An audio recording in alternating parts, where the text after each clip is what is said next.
presentado que se torna necesario distinguir entre ambas categorías. En este contexto sugiero concebir la precarización como un proceso que solo puede comprenderse al ser comparado con estructuras previas a los procesos de transformación social y implementación de estrategias de desregulación y flexibilización.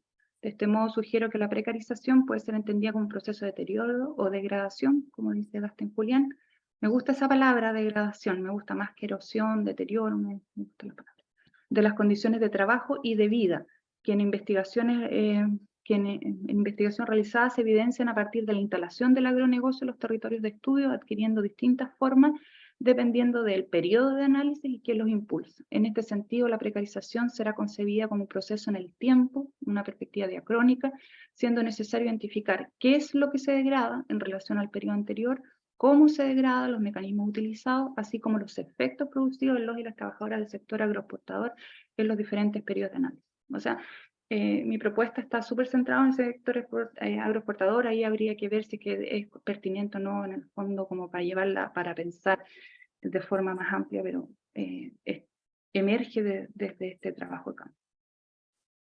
Las precariedades, en cuanto al concepto de precariedad, propongo comprenderla como manifestación de los procesos de precarización que adopta características específicas en periodos de tiempo delimitados, una perspectiva más bien sincrónica, que va cambiando en el tiempo, pudiendo ser analizada desde tres aproximaciones diferentes, a saber, como zona, como un análisis más topográfico, como la zona de la precariedad en relación a zonas de mayor integración o desafiliación o periferia, como propone Webster, vulnerabilidad diferenciada, o sea, partiendo de la base que la precariedad no se distribuye homogéneamente, sino que justamente las variables de sexo, clase, género, edad, raza, ¿no es cierto?, son variables que hacen que esta distribución sea heterogénea y distinta entre las diferentes trabajadores y trabajadoras, y también la precariedad entendiéndola como mecanismo de control y disciplinamiento, eso retomando toda la línea de Bourdieu y de Lorey y también de Druck, de Graça Druck brasilera.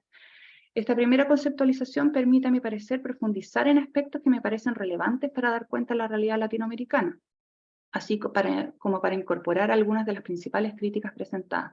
Al respecto, cabe mencionar que si bien a través de las aproximaciones propuestas intento delimitar ciertos aspectos de la comprensión de la precariedad, estas se encuentran interrelacionadas en tanto remiten al mismo fenómeno de análisis, en el sentido que son todos, en el fondo es el mismo fenómeno, pero es como mirarlo como una zona en el mercado laboral y la interrelación entre las distintas zonas, cómo mirarla desde una perspectiva desde la vulnerabilidad diferenciada, haciéndome cargo de las dos grandes críticas, ¿no es cierto?, feministas, en el sentido de la relación trabajo productivo-reproductivo y a la vez, en el fondo, la interseccionalidad, y también como mecanismo de control y disciplinamiento. Ese es como, a partir de eso, analicé la información y fui diferenciando distintas tipologías, distintos procesos de precarización en los diferentes periodos que definí y también distintas formas de precariedades en los distintos periodos que definí. Para no latearlos con todo eso, porque daría para mucho, me quise saltar a la discusión y en el fondo a volver a releer la teoría a partir de esta propuesta conceptual y después de ir viéndolo como a partir de lo que fue los resultados y luego volver a discutir con la teoría. Entonces, que son más bien como conclusiones, ¿no es cierto? En este contexto, la investigación realizada evidencia que la precarización no es un proceso homogéneo estático, sino que por el contrario se caracterizaría por adoptar diversas formas, las que irían variando y reconfigurándose a lo largo del tiempo en función de las medidas implementadas por el Estado y las empresas, así como por las categorías de sujetos laborales incorporados y las estrategias de resistencia impulsadas por él. En este contexto propongo que no hay un patrón unilateral de precarización, por lo cual esta no se relaciona con el retiro del Estado, no solo se relaciona con el retiro del Estado, tal como lo abordan algunos autores del norte global, sino que más bien responde a diversas dinámicas que complejizan su análisis. En este sentido coincido con las críticas planteadas desde los autores del sur global, quienes proponen que el cambio de la naturaleza del trabajo en tanto resultado de la erosión del estado de bienestar es solo una de las modalidades que pueden adoptarse, por lo cual se debe poner atención en no imponer una falsa homogeneidad al respecto. En este sentido, la investigación realizada permite mostrar que la precarización no se caracterizaría solo por un proceso lineal que fluctúa desde la seguridad a la flexibilidad, sino que más bien sería producto de diversos movimientos, lo que implicaría una configuración de patrones más complejos de continuidad y cambio.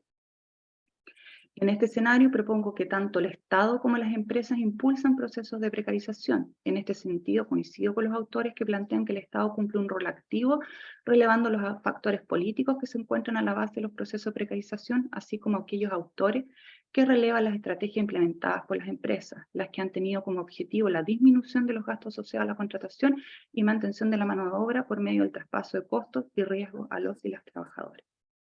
En este sentido, propongo que el análisis de los procesos de precarización no solo debe incorporar las especificidades de los diversos procesos identificados, sino que también considerar la relación e interconexión existente entre las distintas formas de precarización impulsadas por el Estado y por las empresas a nivel territorial. Esto, a mi parecer, permite captar de mejor manera la complejidad y dinamismo de los procesos que se desarrollan en los territorios específicos, en tanto las estrategias implementadas a nivel macro por el Estado y a nivel meso por las empresas pueden acoplarse, oponerse o profundizarse. En cuanto al acoplamiento, propongo que las empresas utilicen los procesos de desregulación formal y de facto impulsados por el Estado a su favor. Esto les permite contar con un amplio margen de acción que favorece el incumplimiento de la legislación vigente, sobre todo debido a la falta de fiscalización y justicia laboral. Por el contrario, en la oposición o contradicción se evidencia la coexistencia de procesos de desprecarización y precarización, lo que implica que mientras ciertos ámbitos son objeto de regulación y protección, por ejemplo a través de ciertas políticas del Estado, otros aspectos de la relación laboral son ampliamente flexibilizados por las empresas. Por último, la profundización de los procesos de precarización implica la implementación de nuevas formas de precarización impulsadas por el Estado o en complicidad con este, así como la mantención de las estrategias de flexibilización por parte de las empresas, lo que trae consigo la radicalización de los procesos de precarización o la sobreprecarización de las condiciones laborales, como propone Jimena Valdés 2022. Finalmente, me parece importante relevar que la precarización no es un proceso continuo a lo largo del tiempo, en tanto también se identifican contramovimientos que intentan limitar la comodificación del trabajo. En este sentido, si bien en términos globales diversos autores, tanto el norte como el sur global, plantean que desde la década de los 70 nos encontramos en un proceso de transformación social caracterizado por la recomodificación del trabajo, a partir de la investigación realizada también se evidencia que la precarización se trata de un proceso más bien dinámico, marcado por movimientos y contramovimientos de precarización y desprecarización que se han ido desplegando los últimos casi 50 años. Es así como en este contexto el Estado no solo ha impulsado activamente procesos de precarización, sino que también contramovimientos que han permitido establecer ciertos límites. De este modo, si bien se ha tratado de procesos de desprecarización selectiva, que yo lo llamo, que es centrado en ciertos ámbitos y exclusivos, que está focalizado en trabajadores formales, estos sí han impactado positivamente las condiciones de trabajo y de vida de los trabajadores. Junto con lo anterior, planteo que las estrategias de resistencia implementadas, sobre todo las acciones colectivas formales e informales, también pueden ser comprendidas como contramovimientos que buscan fijar ciertos límites a la comodificación del trabajo, intentando erigir un límite social a la extracción del plusvalor por parte del capital. Esta barrera también podría ser entendida, siguiendo los planteamientos de Angelis, como una forma de bien común social en la medida que busca establecer un límite a la ampliación de la escala de separación entre productores y medios de producción. 5 minutos. ¿Estoy bien el tiempo? No. ¿Ah? 5 minutos. Ya, es que es el mismo trabajo en el fondo con la precariedad, de irlo discutiendo no lo voy a alcanzar a ver, quizás solo leer esta lámina y después darles como los títulos nomás de las diapositivas. Con respecto a la comprensión del concepto de precariedad, si bien coincido con las críticas que refieren que esta no es un fenómeno reciente en el sur global, creo que su utilización es pertinente para analizar la experiencia latinoamericana. En este sentido, propongo que a pesar de que la precariedad no es un fenómeno nuevo en América Latina, está adoptado en ambos territorios de estudio nuevas formas, producto de la expansión capitalista en el sector agrícola, la cual ha llevado a la configuración de un nuevo orden laboral que difiere en diversos aspectos de lo previamente existente en la instalación de la de negocios, o sea, previo a los años 70, 80. En este sentido, tal como refiere Graça Trupp, una brasilera, la precariedad tampoco es como algo completamente novedoso, no podría ser comprendida como un regreso a lo anterior, ni tampoco como algo completamente novedoso, sino que más bien como una nueva condición que reconfigura lo antiguo, manteniendo y agregando nuevos elementos. Junto con esto, la presente investigación evidencia que la precariedad se trataría de un fenómeno dinámico que se caracterizaría por adoptar diversas formas, las que irían variando y reconfigurándose a lo largo del tiempo en función de las medidas del Estado, las empresas y en el fondo las categorías de sujetos y estrategias de resistencia. Entonces, acá lo que hago es como, en el fondo, como conclusión, tomar esta primera propuesta de conceptualización que hice y completarla a partir de los resultados y una nueva discusión con la teoría. Entonces, propongo 3 formas de concebir la precariedad. Precariedad como afuera permanente, que toma en el fondo como el análisis más topográfico, ¿no es cierto? Pero lo amplía a partir de la teoría. Después la precariedad como uso político de la diferencia, que en el fondo también amplía la descripción que hice anteriormente como vulnerabilidad diferenciada. Y después la precariedad como régimen disciplinario o hablar de regímenes de precariedad que difieren, ¿no es cierto? Y hay otras relaciones macro-meso-micro. Y quizás para terminar, y con esto ya me callo por último, es que nada, bueno, con esto termino. A partir de los puestos en relación al aporte en la comprensión del proceso de precarización y precariedad, me gustaría analizar el rol que estos cumplen en la expansión del capitalismo en el sector agrícola. En este contexto, concibo la precarización desde una perspectiva diacrónica como un proceso asociado a la expansión capitalista y la precariedad como la manifestación o cristalización de dicho proceso en un territorio o sector productivo determinado, esta perspectiva sincrónica que les hablaba en un comienzo. En este sentido, propongo que los procesos de precarización deben ser comprendidos no solo como una consecuencia de la colonización capitalista financiera, que es lo que propone en el Fondo Torres, sino que también como una condición necesaria para la instalación de nuevos modos de acumulación, que va más en la línea de lo que proponen ciertos autores en su global, sobre todo en territorios periféricos marginales como son los enclaves productivos de exportación. De este modo, la precarización de las condiciones de vida y de trabajo debe ser entendida en el marco de procesos más amplios de colonización impulsados por el Estado, que implicaron una pérdida y un proceso diferenciado a la tierra y el agua, así como los derechos laborales y sociales, siendo este escenario finalmente sobre el cual se erige el nuevo modo de producción, a saber, la agroexportación. En este sentido, planteo que el carácter fundante de la precarización ha favorecido la configuración de estos nichos de exportación competitivo que han logrado insertarse de forma ventajosa en la economía global. En este contexto, la precariedad, en tanto cristalización del proceso de degradación, operaría como un dispositivo, asegurando la expansión del nuevo modo de producción, ocupando así una posición central y estratégica en la reproducción del capital. Y para que vean que como que me descolonicé en el proceso de investigación, un poquito que sea después de todo este como dispositivo de norte global. Por último, considerándolo, y acá agradezco a Dasten y todo el trabajo que ha hecho en el fondo juntar las investigaciones sobre precarización y precariedad. Por último, considerando lo anteriormente planteado, creo que se torna un desafío seguir desarrollando este tipo de investigaciones desde su global, que no solo permiten aportar desde los márgenes, sino que también generar compresiones propias acerca de los procesos de precarización y precariedad que se despliegan en nuestros territorios. De este modo, en concordancia con Julián 2019, creo que se vuelve necesario realizar investigaciones que nos permitan profundizar en estas temáticas desde una perspectiva diferenciada, reflexiva, interseccional y situada, que logre hacerse cargo de las especificidades de la región, producto de las particularidades del contexto sociohistórico. En este sentido, requerimos de investigaciones que permitan visualizar las desigualdades sociales en los diferentes territorios, así como la exposición diferenciada a la precariedad producto de las categorías de clase, género, raza y edad. En este contexto, requerimos de una investigación comprometida, sensible con la transformación social, que logre ofrecer alternativas a partir de lo que somos y hemos sido, a saber, resistencia y persistencia, realidad que muchas veces desborda la capacidad de ser conceptualizada. Eso, perdón por el... Gracias, Claudia. Bueno, buenísimo. Un montón de categorías tenemos ahí para trabajar. Ahora vamos al debate al final. Vayan anotando las preguntas. ¿Quién quiere seguir? ¿Livia o Dasten? Bueno, nos organizamos según el orden del programa. Ahí les digo, en algún lugar.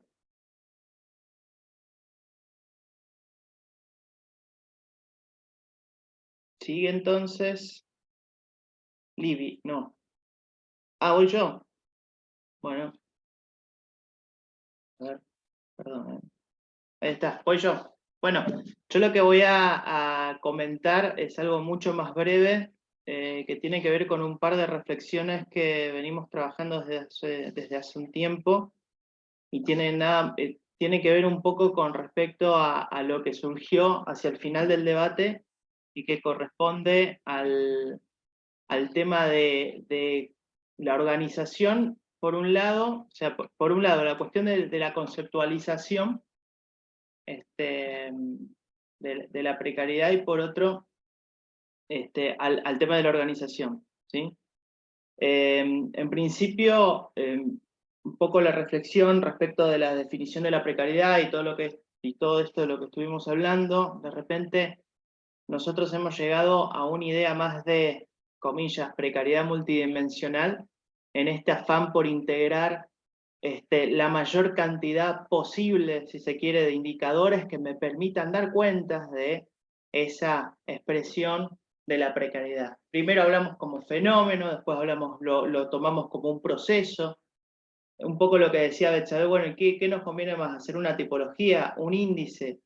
Y mirá, nosotros, humildemente, que tratamos de trabajar con los conocimientos de análisis multivariado que tenemos, si hacemos un índice, como siempre, ¿no? Sintetizamos, le sacamos esa riqueza quali hermosa que puede tener la expresión, la palabra viva, la narrativa de las personas que transitamos también en esos espacios, pero ganamos con cuestiones que tienen que ver si se quiere, ¿no? Un poco más de tendencia, un poco más de formatos más generales, para hablar más en términos un universo más amplio.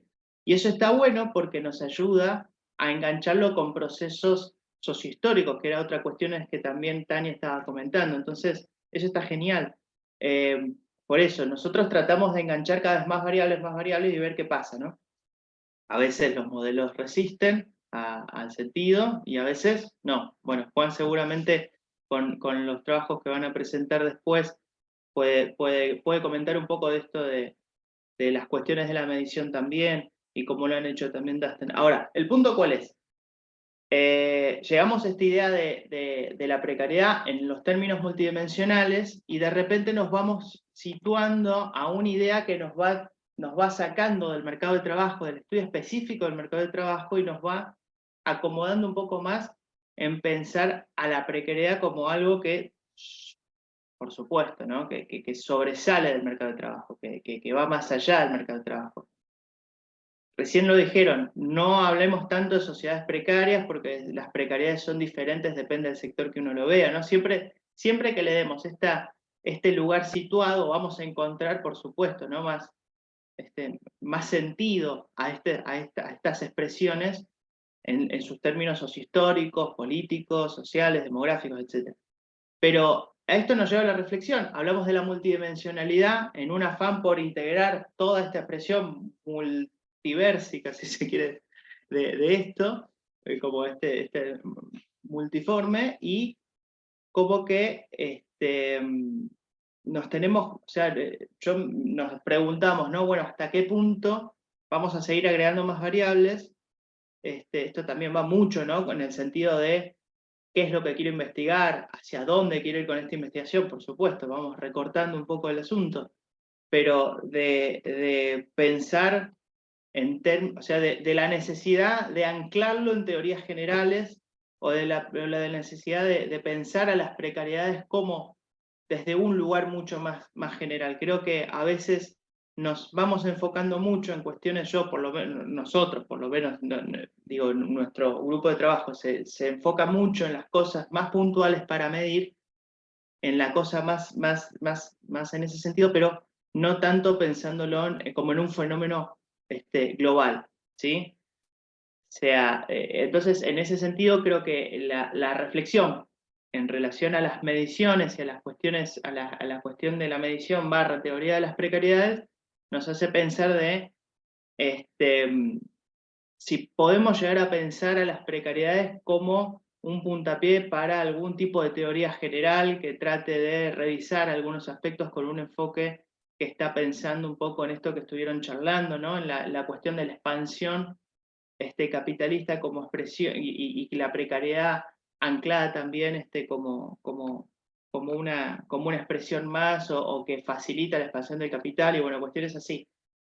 Sin hacer tanta referencia directa a eso, pensar a las precariedades como un puntapié para armar algún tipo de teoría general sobre el asunto. Que existen, que las hay y que cada uno tiene una perspectiva, pero quizás situarse con esto que estamos viendo y que estamos repitiendo de alguna manera de la precariedad como fenómeno, como un aspecto social súper ampliado y presente en todos los espacios. Y después, un poco volviendo más a la cuestión de la organización, yo he trabajado para mi tesis doctoral estas situaciones que sucedía con las personas que se encontraron en espacios de, podríamos decir, extrema precariedad, porque nosotros cuando medimos precariedad particularmente hablamos de como una cuestión de distintos grados o niveles. Entonces o sea, básicamente pecaríamos de decir que todo es precario, pero hay situaciones de una precariedad más intensa y otras no de tantas precariedades. Y en el trabajo que estuvimos haciendo, estuvimos en espacios de gran precariedad, o sea, de una intensidad importantísima de precariedad con una atomización muy fuerte, y estuvimos trabajando con las juventudes, que es uno de los grupos más impactados por este fenómeno, por esta situación, y preguntándoles, bueno, ¿qué hacemos? O sea, porque la situación no es qué hacemos, qué sé yo, pero la cuestión es, en principio, ¿hay o no hay una rebelión ante estas situaciones desastrosas de contratación, a estas horas extras impagas, a invasión total del mundo del trabajo sobre la existencia misma fuera del mundo del trabajo, sobre la vida y un montón de cuestiones, ¿no? ¿Hay algún tipo de resistencia? ¿Hay algún tipo de organización colectiva? ¿Cómo es ese espacio? ¿Cómo se va construyendo? Y en todo ese trabajo, en todo ese proceso nos vamos dando cuenta de algo que siempre, o sea, encontramos que sí, que hay resistencia, que son resistencias mucho más atomizadas, que son resistencias que, dependiendo los tipos de conflicto, pueden llegar a un esquema más colectivo, por lo menos más visible, pero sí nos dimos cuenta de algo muy interesante que es de la cuestión sindical. Siempre nosotros, o es una de las grandes críticas que se hacen a muchos sindicatos, de que no tienen, como que sus estructuras quedaron totalmente desfasadas, ¿no? Volvemos un poco a esta idea de los años 50, la estructuración sindical como más, por lo menos aquí en Argentina, como más amoldada a la situación, venía a tener una forma más asociada a un Estado interventor, a un sindicato que discutía las cuestiones que tienen que ver con los ingresos, con las condiciones de trabajo, y que como tal, después de todos estos procesos de transformación social y económica, los sindicatos como estructuras quedaron como un poco desfasadas en base a ese modelo puntual. Pero contando puntualmente, encontramos que las expresiones, o sea, encontramos un reconocimiento sobre la figura del sindicato de parte de las juventudes precarizadas y en esas situaciones. Y encontramos también esta cuestión que, si se puede hablar, no sé si es de comunidad de intereses o sentidos compartidos sobre una situación de injusticia, que le podemos llamar a algunas de las expresiones de la precariedad, y muy, digamos, muy fácilmente transmisibles, en el sentido de que había una reflexión y de que lo que faltaba ahí era simplemente hacer política en el lugar de trabajo, ¿no? Espacios donde se reconoce la estructura sindical, todo lo que implica en términos históricos, todo lo que implica para los derechos de los y las trabajadoras, pero como que faltaba algún tipo de articulación. ¿Qué nos da la pauta? Estoy hablando de algo muy puntual, pero en los términos de reflexión, en los términos de la organización y de las situaciones atomizadas, nos da la pauta de que no es que no puedan llegar a existir espacios de transformación y de organización en los colectivos donde existe la situación de precariedad en una expresión mucho más intensa. ¿Por qué? Porque necesariamente se comparten un montón de espacios, de situaciones comunes, y que esos espacios tienen que, digamos, articularse en términos políticos. Y es ahí donde creo que podemos, no te digo actuar como, como promotores de algo así, pero digo, es la política donde se tiene que llegar también, no la podemos medir tanto, bueno, sí lo podemos medir, pero digo, es esa herramienta necesaria que hace a la posibilidad de transformación y reunión de esas solidaridades en espacios totalmente atomizados. Y es la organización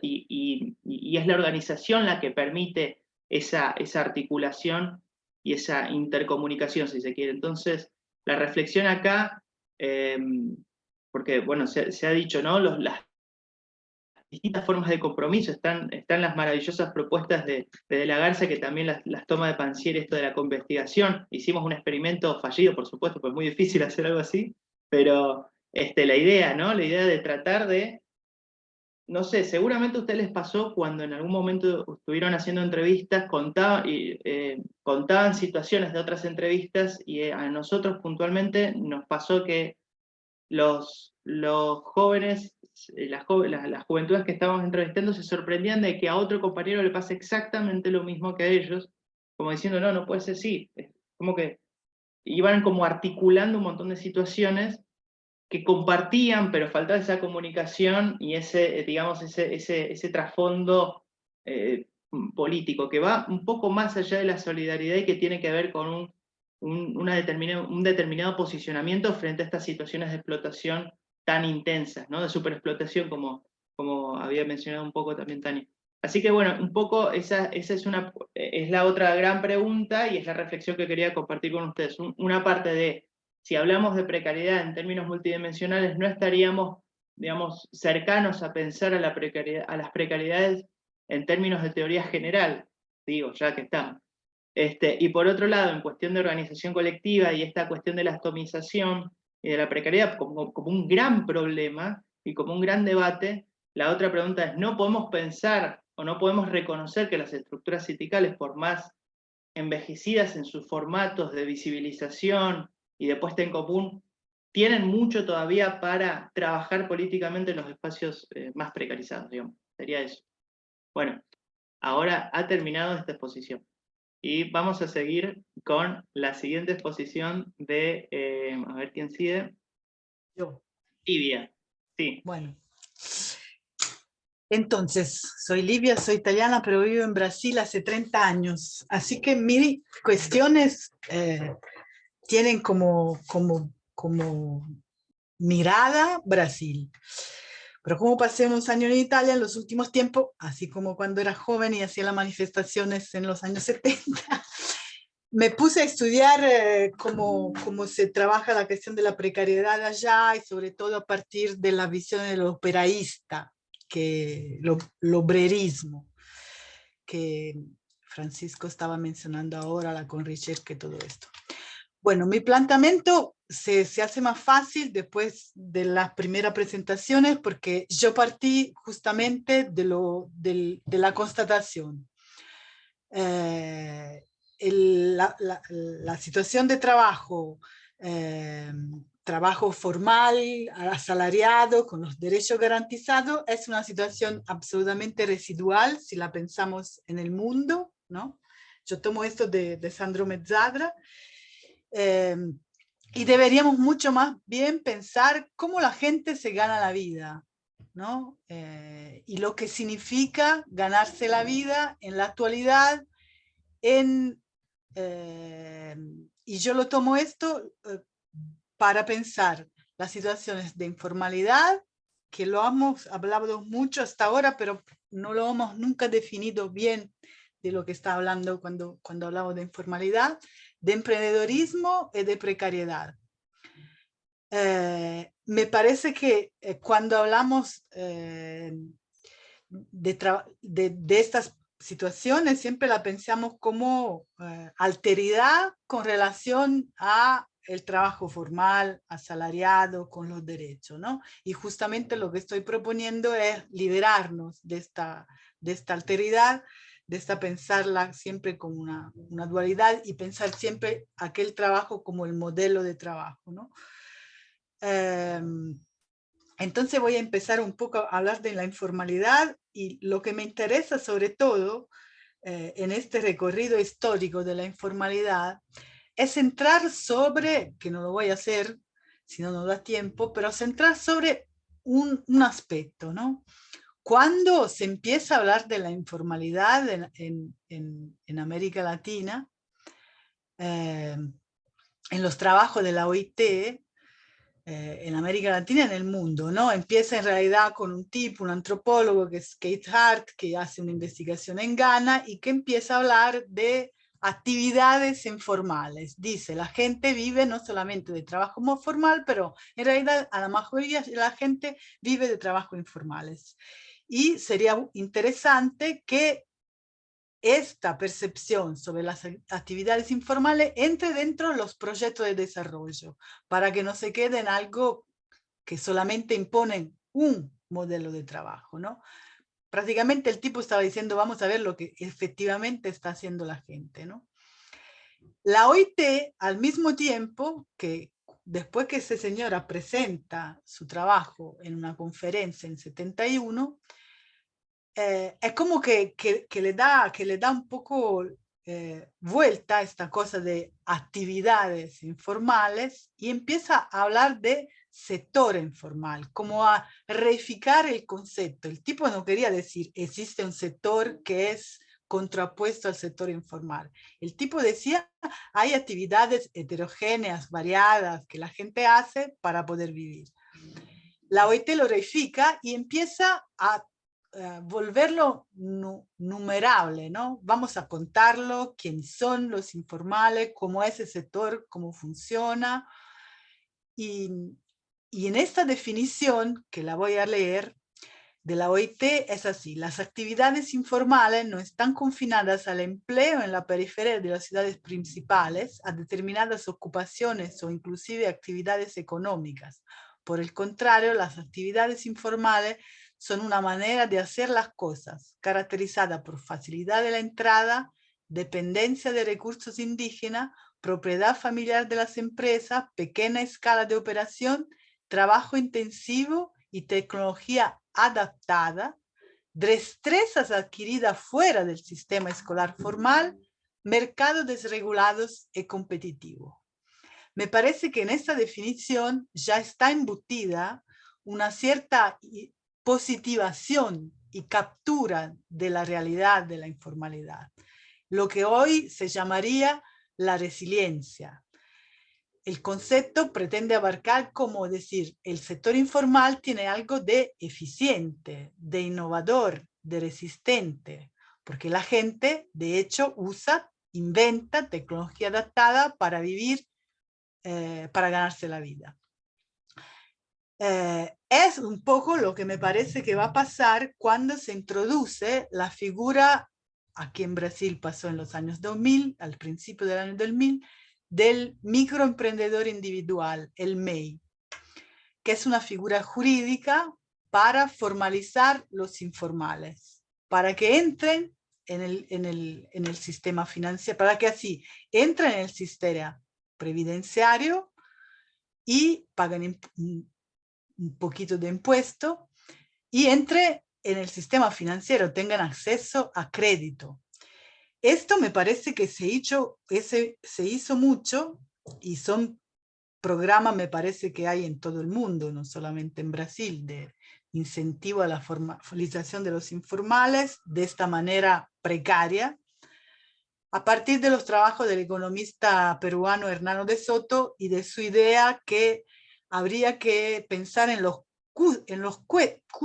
en cuánto cuesta ser la ilegalidad, ¿no? Toda esta gente que hace trabajos informales, que de hecho son ilegales, no están generan una riqueza que no le va al Estado. Entonces, ¿cómo lo vamos a englobarlo en la economía de un país, ¿no? Y el MEI, esta figura jurídica, hace exactamente eso, ¿no?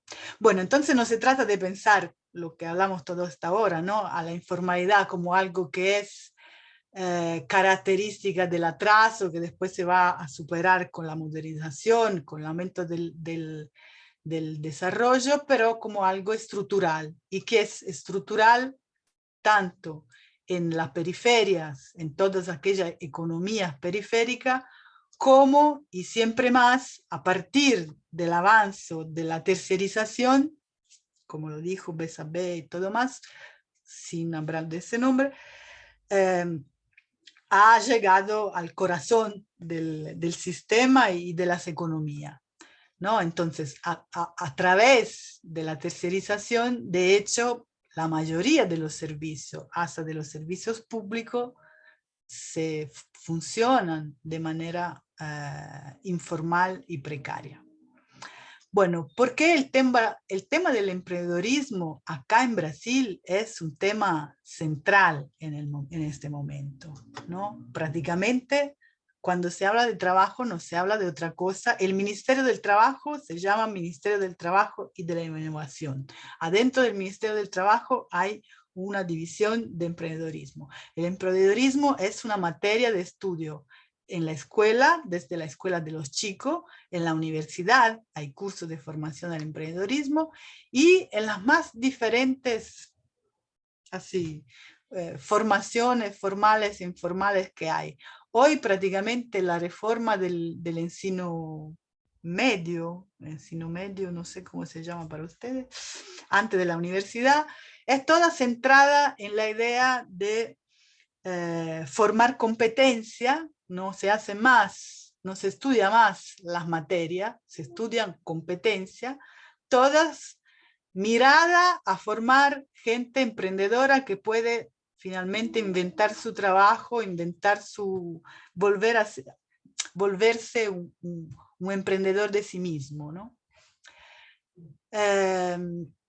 Bueno, esto me parece que tiene que ver con algo que desde hace mucho, y también, ¿no? Al principio del año 2000, Andrés Gors hizo todo un análisis sobre la expansión de lo inmaterial y cómo esto podía significar, de hecho, por un lado, la importancia de captar las formas de creatividad y la capacidad de la persona, ¿no?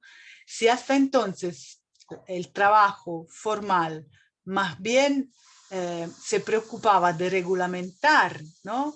O de extraer las capacidades de la persona, ahora el trabajo hace exactamente el contrario, ¿no? Le dice a la gente, cuanto más sos emprendedor, cuanto más logras innovar, utilizar su creatividad, ¿no? Como un ingrediente fundamental para inserirte en el mundo del trabajo. Bueno, y esto todo tiene que ver con la teoría del capital humano y todo lo que conocemos lo voy a saltar.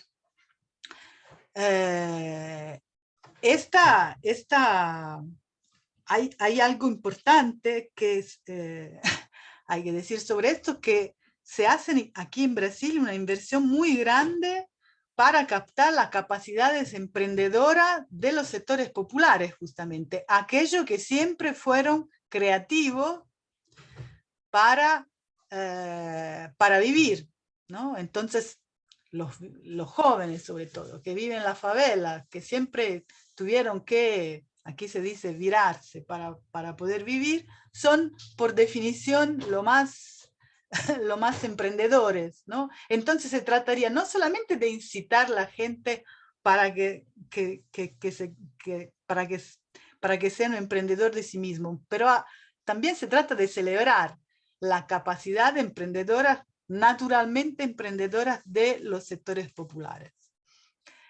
Pero hay también procesos desde el Estado de formalización de todo lo que es, por ejemplo, el comercio ambulante, el comercio popular. Hay un trabajo de Felipe Rangel, que creo que lo presentó inclusive en alguna sesión del grupo de precariedad, que muestra cómo el Estado interviene en estos lugares donde hay una cantidad enorme de comercio informal y le pone un shopping, un lugar formal de venta, y le obliga a la gente a ser microemprendedor individual, a hacerse un registro para que puedan accesar a tener un box una venda oficial en el shopping. Y esto significa todo una inversión significativa. Primero en la la que se llama la parcería público-privada, ¿no? Porque es el Estado que licita un shopping y que le da en gestión al sector privado, que invierte significativamente, y hoy el sector privado está haciendo grandes inversiones financieras en los sectores populares, para que, sobre todo en la empresarización de los sectores populares. Y por otro lado también hay un deslocamiento en las características de estos trabajadores, que pasan a no ser más los pobres, pasan a ser personas que empiezan a ver en el comercio popular algo rentable, interesante, y a invertir en esto. Inclusive gente que tiene formación superior y todo esto.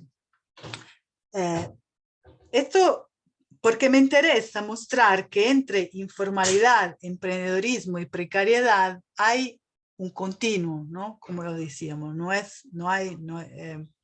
es interesante explorar las relaciones entre estas formas de trabajo en la contemporaneidad.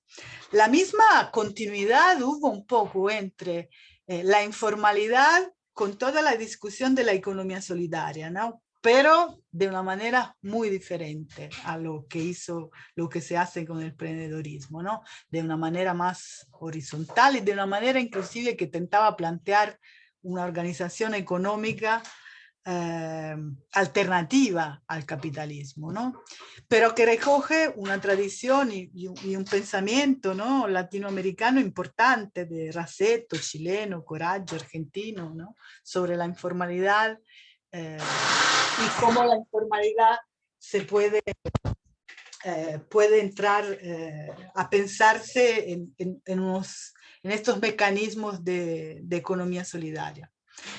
Bueno, yo hice muchas investigaciones, sobre todo con jóvenes envolvidos en las actividades culturales, mostrando cómo para estos jóvenes las actividades culturales le podríamos pensar un poco como paradigmática de esta idea de trabajo emprendedor. Trabajo también donde las separaciones entre trabajo, militancia y arte, el hacer, están completamente borradas, ¿no?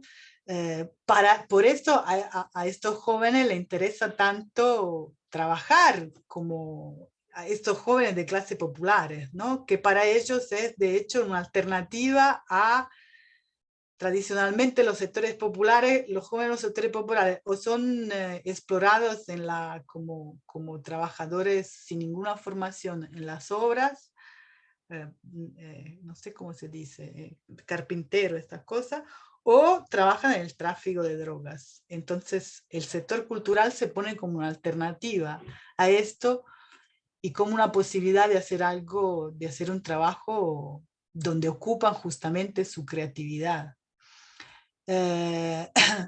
Bueno, hay una cantidad de trabajo hoy sobre esto, no solamente en Brasil, pero en Argentina, de Quinoa, en fin, varios.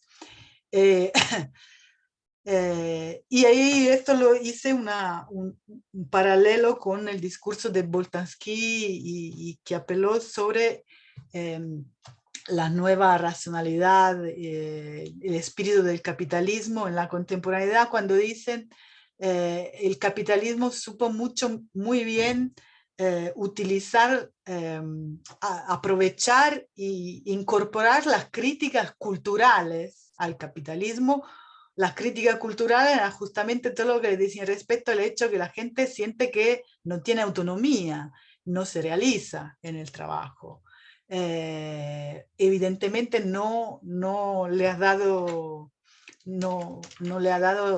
respaldo a otras críticas, pero esta es como que el emprendedorismo y toda esa idea de trabajar a partir de tu libertad, gracias al hecho que tu autonomía y tu libertad te permiten ser más inventivo, más creativo en las posibilidades de ganar dinero, ¿no?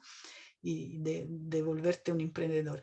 En Brasil hay una inversión muy grande, inclusive en este momento, de grandes, de Google, Facebook, ¿no? De estas grandes corporaciones que están invirtiendo mucho, sobre todo en la empresarización de sectores particulares, las mujeres negras, sobre todo. Bueno, muchas cosas, eso de pensar entonces cómo la precariedad, que yo, como no soy de la sociología del trabajo, yo he llegado a la precariedad mucho más a partir de la literatura italiana, a partir, por ejemplo, de esto, Piccola Enciclopedia Precaria, que es una colección de escritos que se hicieron en los cuaderni di San Precario. Esto para decirle que la precariedad, así por lo menos como se trabajó en estos sectores en Italia, es mucho más pensada antes que como una categoría sociológica, como una categoría política, una categoría de organización. Reconocerse en cuanto trabajador precario permitió hacer luchas transversales a varios sectores, ¿no?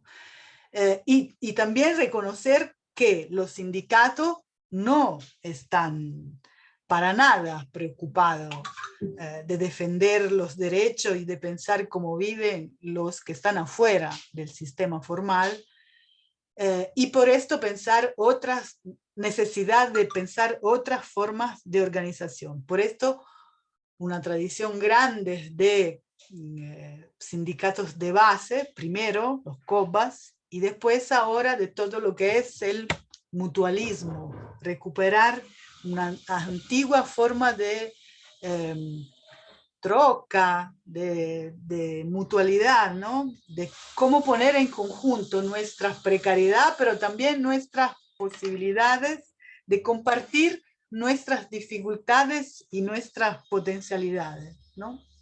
Y también los recursos que se generan con el trabajo, ¿no? Para que se hagan formas, digamos, alternativas a las oficiales de garantir los derechos mínimos de no trabajar cuando estás enfermo, por ejemplo.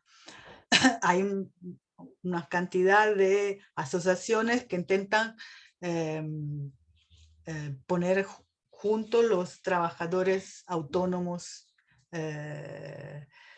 los freelancers, como lo llaman un otro autor, que ahora el libro no lo tengo acá, que trabaja mucho sobre la cuestión de los trabajadores autónomos. Me parece que la autonomía es una categoría llave para pensar cómo se entrelaza la cuestión de la informalidad, el precariado, la precariedad y el emprendedorismo. Esto porque, como dicen los operaístas, otra idea importante es que son todos situaciones y conceptos muy ambivalentes, ¿no? Por un lado, uno puede decir, ser emprendedor, inventar mi negocio, hacer mis horarios de trabajo en un Uber es mucho más libertador porque yo tengo algún tipo de agencia, que es diferente que trabajar 8 horas en una fábrica haciendo siempre el mismo movimiento.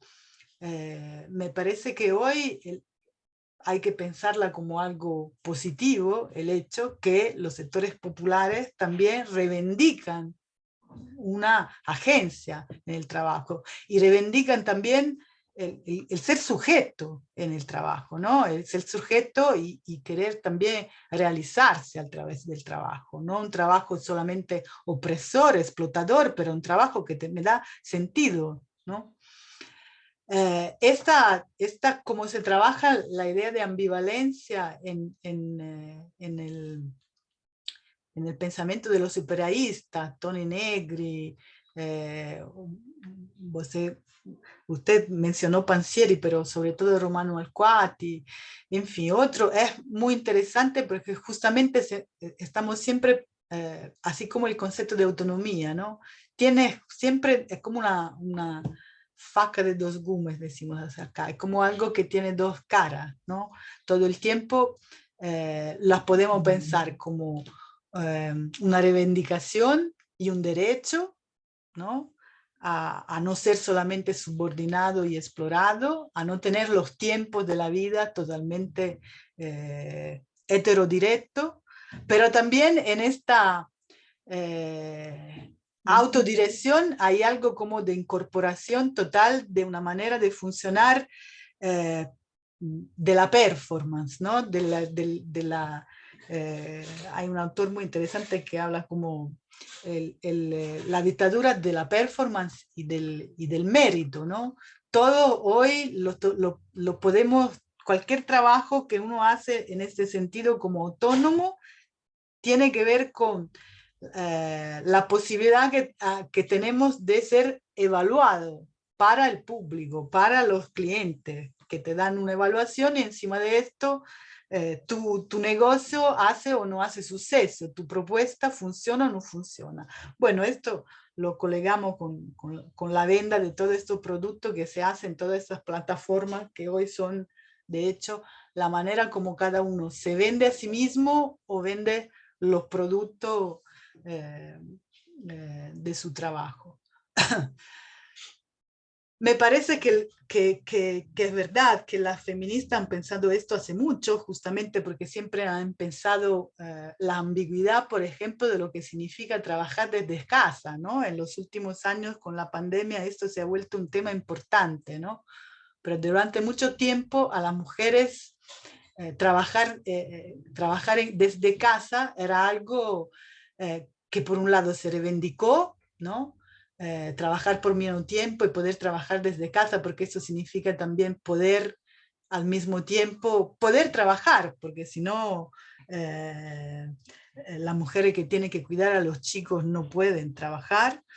Y esto yo lo digo tanto por las mujeres de clase populares, que acá en Brasil es muy común en las periferias encontrar en Chile también, una pequeña venta en la ventana de una casa donde las mujeres vendían cosas.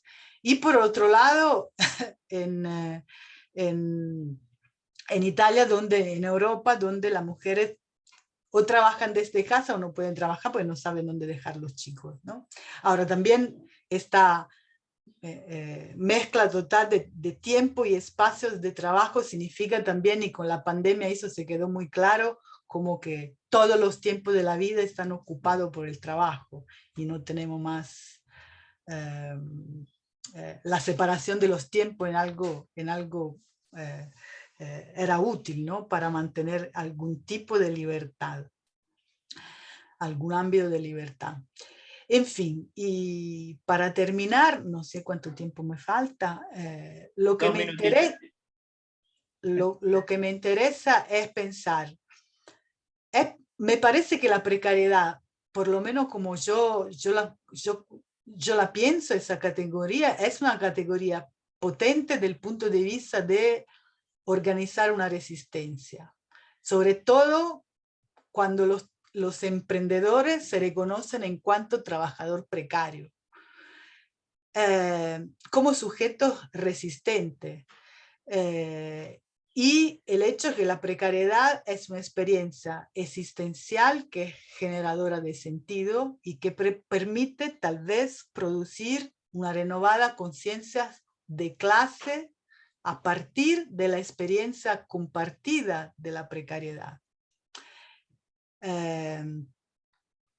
Y en ese sentido tal vez hay que pensar la precariedad, como lo decía al principio, no como algo el otro del trabajo formal, pero como algo con una historia propia, que como lo decimos mucho, tiene que ver con la historia de la mayoría de trabajadores del mundo, ¿no? Y tal vez esto los permite pensar, y yo creo que las investigaciones tienen que ir en ese sentido, ¿no? ¿Qué la gente le llama trabajo? ¿Cuál es el sentido que la gente le da al trabajo?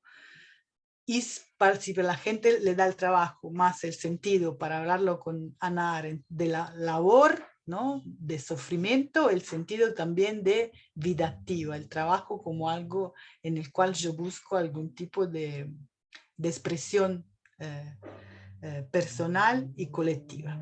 Es esto. Gracias, Livia. Bueno, y ahora seguimos con Dustin para cerrar las expos de la sesión 2.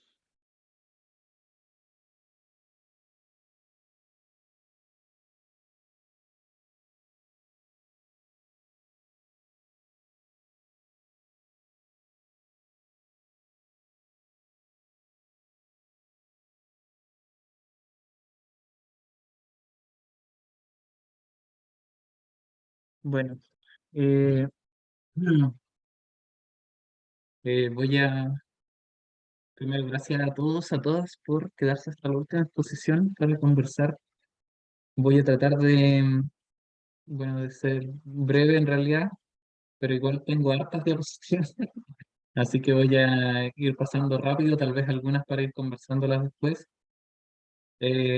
Para mí el foco de lo que voy a presentar es esta relación un poco entre precariedad, trabajo y sociedad.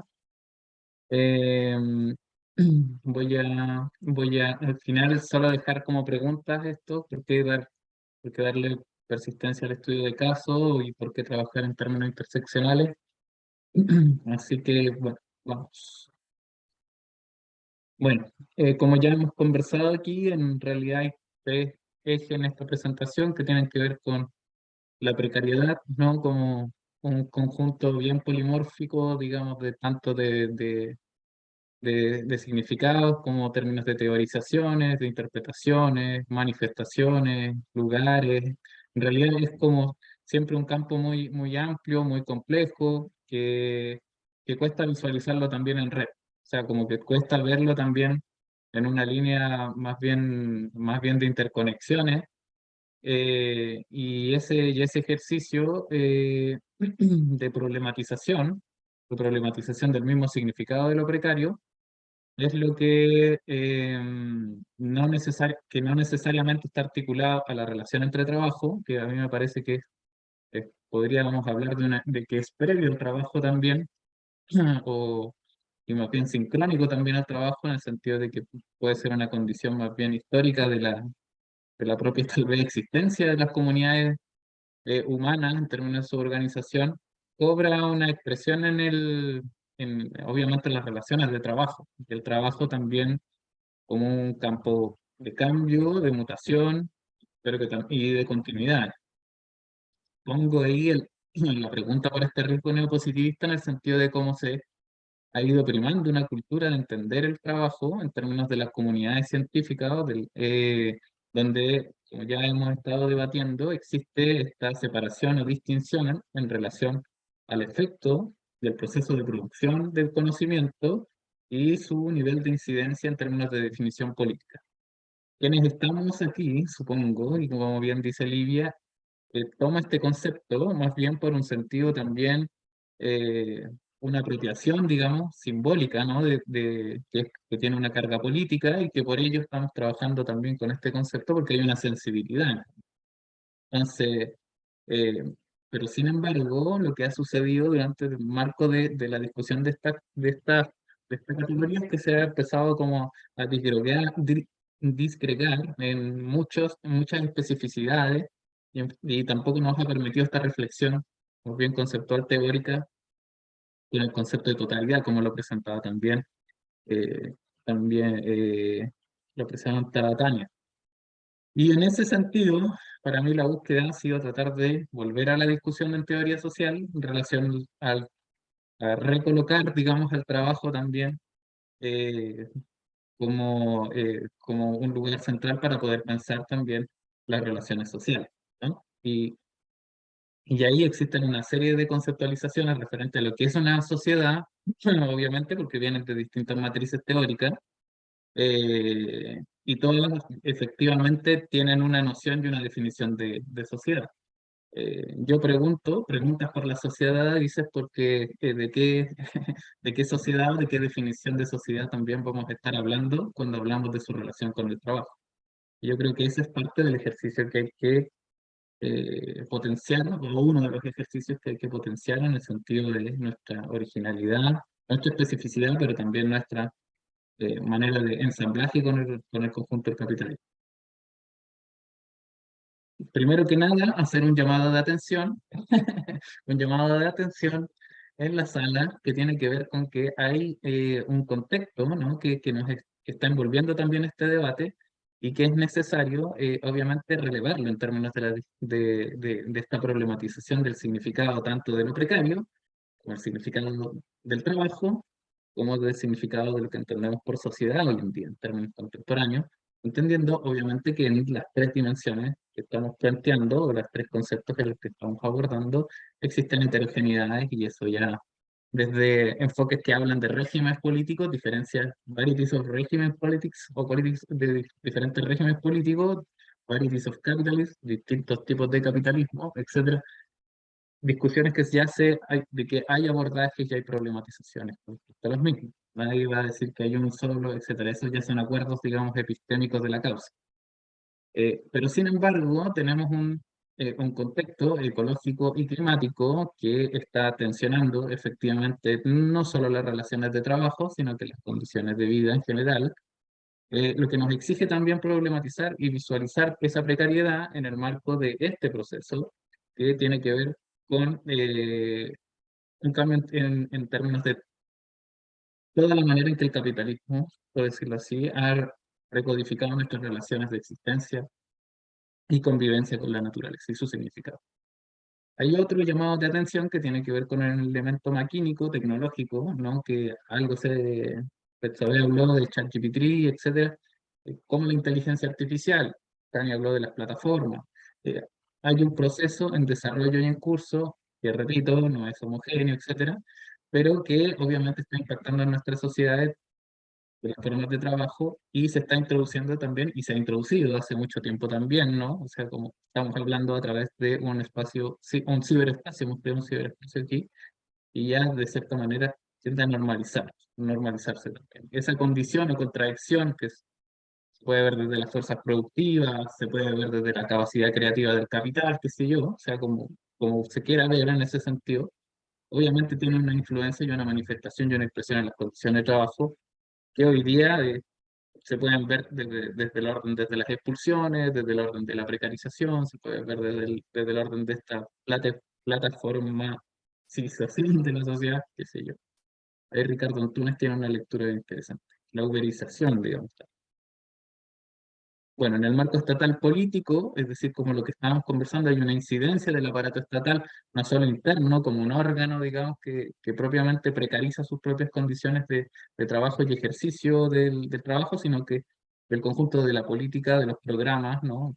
Tal vez yo estoy muy influenciado por mi experiencia de vida en un contexto neoliberal, eh, y de haber nacido en una dictadura, pero obviamente que hay un marco estatal que está eh, fijándose también una manera de actuar, de definir y de inducir ciertas condiciones de precariedad y que invita a que los sujetos empiecen a gobernarse a sí mismos, esto que estaba hablando Livia, así como un gobierno de uno mismo, potenciar el tema del microemprendimiento y donde la informalidad como expulsión, que es lo que viene acá, expulsiones, o sea, un conjunto de expulsiones que nos dejó la pandemia también, que se vienen a reforzar, que vienen a dar continuidad, que es lo que nos estaba problematizando también Francisco, o sea, que quedamos más precarios, más precarias. Hay un conjunto de situaciones que hoy día se están exacerbando y que también se vinculan en este caso a lo ecológico de las extracciones. Hay literatura que ya evidencia obviamente esta relación entre ecología, extracción y precariedad y se manifiesta también obviamente en la realidad. La literatura no es la realidad es la que le da la base a la literatura. Y ahí hay un conjunto de depredaciones, ¿no? Que yo creo que es el momento actual que estamos viviendo en términos del capital.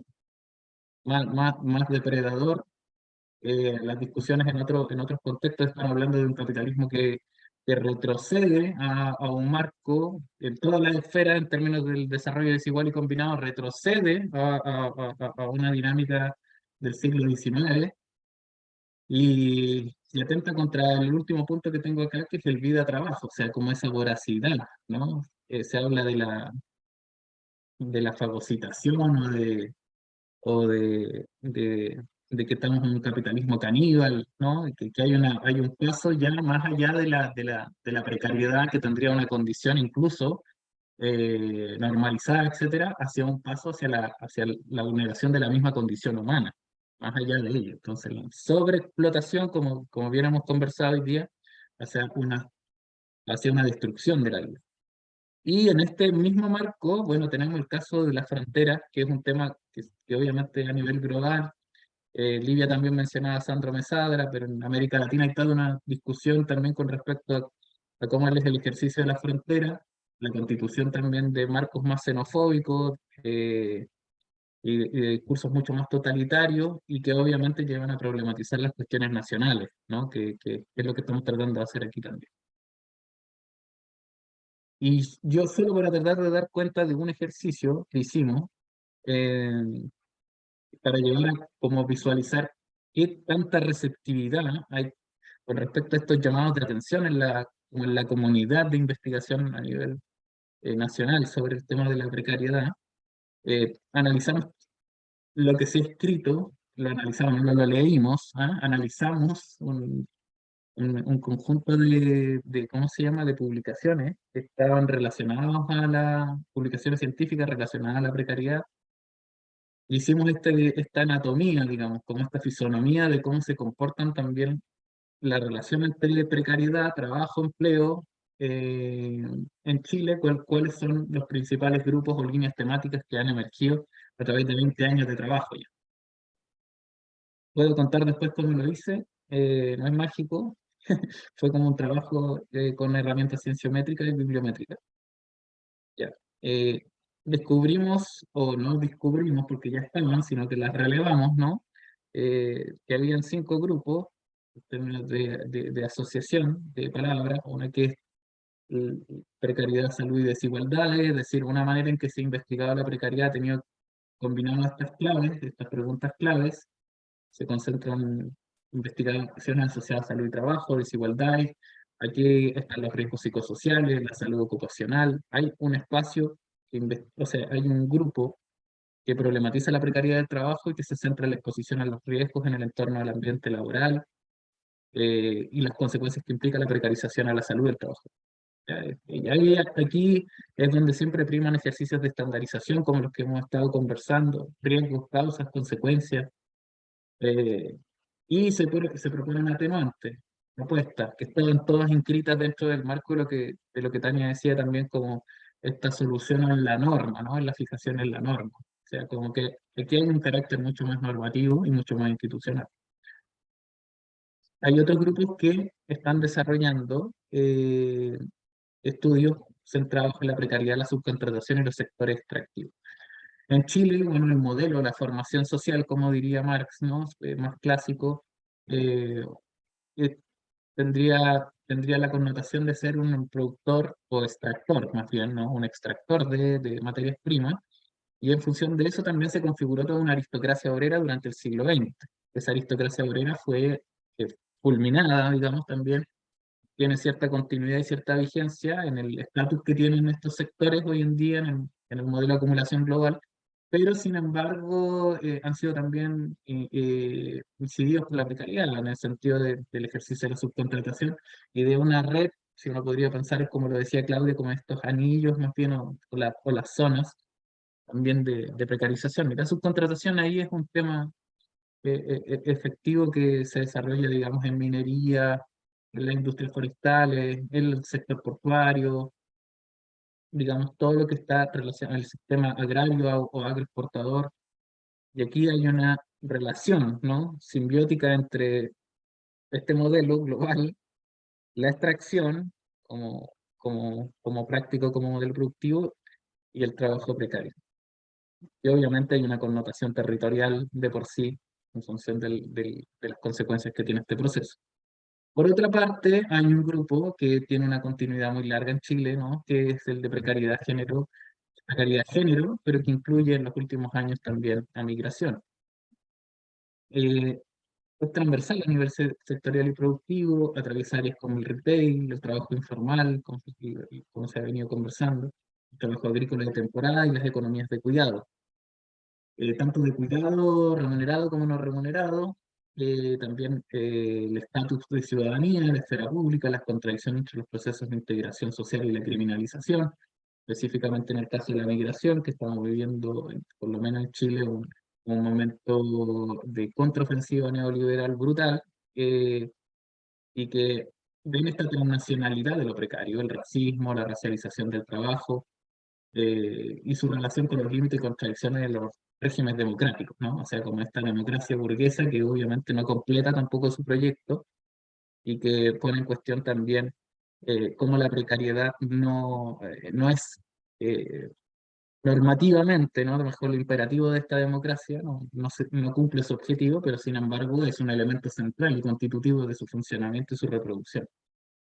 En este grupo, en el de la precariedad y la calidad del empleo y trabajo, hay otro conjunto bien sintético de producción científica que aborda una problematización desde ahí, desde los parámetros de definición, las múltiples implicancias de la precariedad y la calidad del empleo. Este grupo se concentra en estudios sobre ambiente laboral, test y análisis psicométrico, comparte todos los estándares de medición, calidad, bienestar en el trabajo como criterios de investigación de la precariedad. Es problematizada como campo operacionalizar, estandarización, permite identificar y precisar rasgos y contornos, así como sus manifestaciones. La noción que hay es que puede ser regulada, o sea, la noción o el supuesto que está detrás es que la precariedad puede ser regulada, debe ser definida a través de modelos y pruebas concretas que permiten corregir, modular sus expresiones y también su masificación. Por otra parte, el grupo precariedad, neoliberalismo y precarización, ustedes entenderán que en Chile es como un elemento casi de la causa que este grupo emerja, ¿no? Porque hay una relación entre la concepción de lo precario, de la precariedad, que aborda todas las esferas sociales que han sido comodificadas, privatizadas, expoliadas, como mercantilizadas, como venga el marco teórico adecuado a definir. El punto es que el proceso obviamente está imbricado o articulado con ella. Y aquí hay una literatura bien nutrida, ¿no? Con respecto a cómo está impactado desde la seguridad social, las relaciones laborales, en términos de los derechos, las posiciones de las organizaciones, su asimetría, la migración, el derecho a salud y la prisión, etcétera. O sea, como convergen muchos campos, digamos, en relación a lo precario. Y ahí la precariedad es problematizada como un síntoma emergente, expansivo a partir del ejercicio de las políticas neoliberales y su profundización en el capitalismo contemporáneo. Se ve la dictadura como un elemento constitutivo y se busca una articulación con la realidad nacional hoy día, con el debate global en relación a las políticas neoliberales.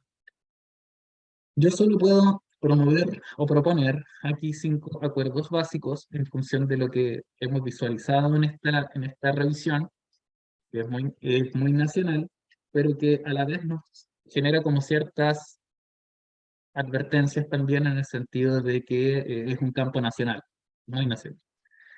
El análisis es nacional, pero el contenido también tiende a ser muy nacional. Entonces hay un nacionalismo metodológico que todavía sigue muy implícito en estas investigaciones sobre la precariedad, y creo que ahí también hay un elemento que puede ser una crítica y podemos discutirla también con respecto al concepto de sociedad en el que estamos trabajando hoy en día, si tiene que seguir enmarcado dentro de marcos nacionales, etc. Bueno, 5 acuerdos negativos transversalizables porque son negativos porque en realidad nos ponemos de acuerdo de cosas que no deberían ser, no de cosas que deberían ser, sino como somos estudiosos, estudiosas, estudiosos de la precariedad, hablamos en crítica y en negativo. Entonces, reconocerle una autonomía propia al Estatuto de Trabajo creo que es un acuerdo que no podemos otorgarle una autonomía propia al Estatuto de Trabajo dentro del marco dentro de todas las conceptualizaciones en las que estamos trabajando.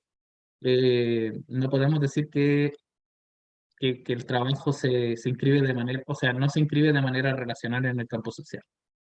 La relacionalidad de la precariedad asume una heterogénea expresión en el territorio, en los cuerpos, en las vidas. Creo que eso ya es un acuerdo y llama a entender el trabajo por medio de un enfoque que articule el espacio y el tiempo histórico, en la complejidad de la experiencia, del poder y de las prácticas sociales sin proveer de una centralidad priorística al trabajo. Me expreso en esto más adelante, sí, en las preguntas, sí que. asumir un estatuto precario uniforme y único para una serie de variables ligadas a la seguridad, estabilidad y protección del trabajo, ya que existen patrones históricos y culturales, así como matrices de dominación y de opresión, las cuales se encuentran en relación de significación con el trabajo. Lo hemos conversado durante la mañana y creo que no vale la pena como avanzar mucho en ello, pero involucra reconocer que la precariedad va más allá de cualquier normativa, ¿no? De cualquier institución y política estatal, y que pueda normar o instituir de manera unidireccional los sentidos y significados de la seguridad y el bienestar. Ya son tecnologías, digamos, de gobierno que están muy instaladas, que llevan muchas más de siglos tal vez instaladas, entonces ya hay una línea de continuidad y de reproducción ahí. Entonces es necesario pensar también su continuidad, también la emergencia, también la diferencia, pero reconociendo de que aquí en América Latina por lo menos tenemos una situación, no sé si es homologable, no tenemos yo por lo menos no tengo el conocimiento para ponerme a hablar de India o de, sería una balsedad, decimos acá como balsa, ser balsa es como hablar de algo que uno no sabe, o darse atribuciones de ello. Eh, pero sí en América Latina hay un contenido para poder pensar en realidad como más de la persistencia de esas estructuras de dominación. Y bueno, considerar la precariedad como una definición estática y a la vez novedosa, creo que eso es imposible, ¿no? Porque la precariedad se mueve en el campo de las luchas por el poder, el reconocimiento, la política, las clases, la violencia, etcétera, por lo cual parte de una construcción constante en el plano de lo social. No puede aprenderse su significado, así como aprenderse sus significados ni sus efectos de poder sin comprender las contradicciones, superposiciones y actores que se intersectan en la conformación de la sociedad latinoamericana.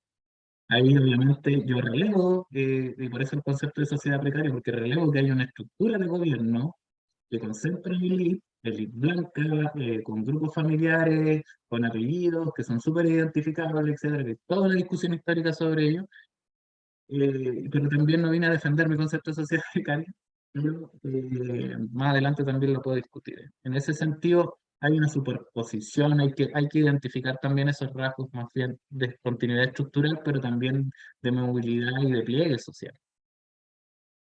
Entonces, este proceso tiene una memoria, ¿no? La historia nos lo dice y se encuentra presente en las formas que cobra la precarización hoy en día. Ya me quedan dos nomás, así que seguro que ya que estoy llegando a mi tiempo, ya llegué quizás. El cuarto acuerdo es entender la precariedad como un campo de subjetivación, excepto de contradicciones. O sea, yo, o sea, por lo menos con la experiencia que tengo, que tampoco es mucha, ¿no? ¿Ah?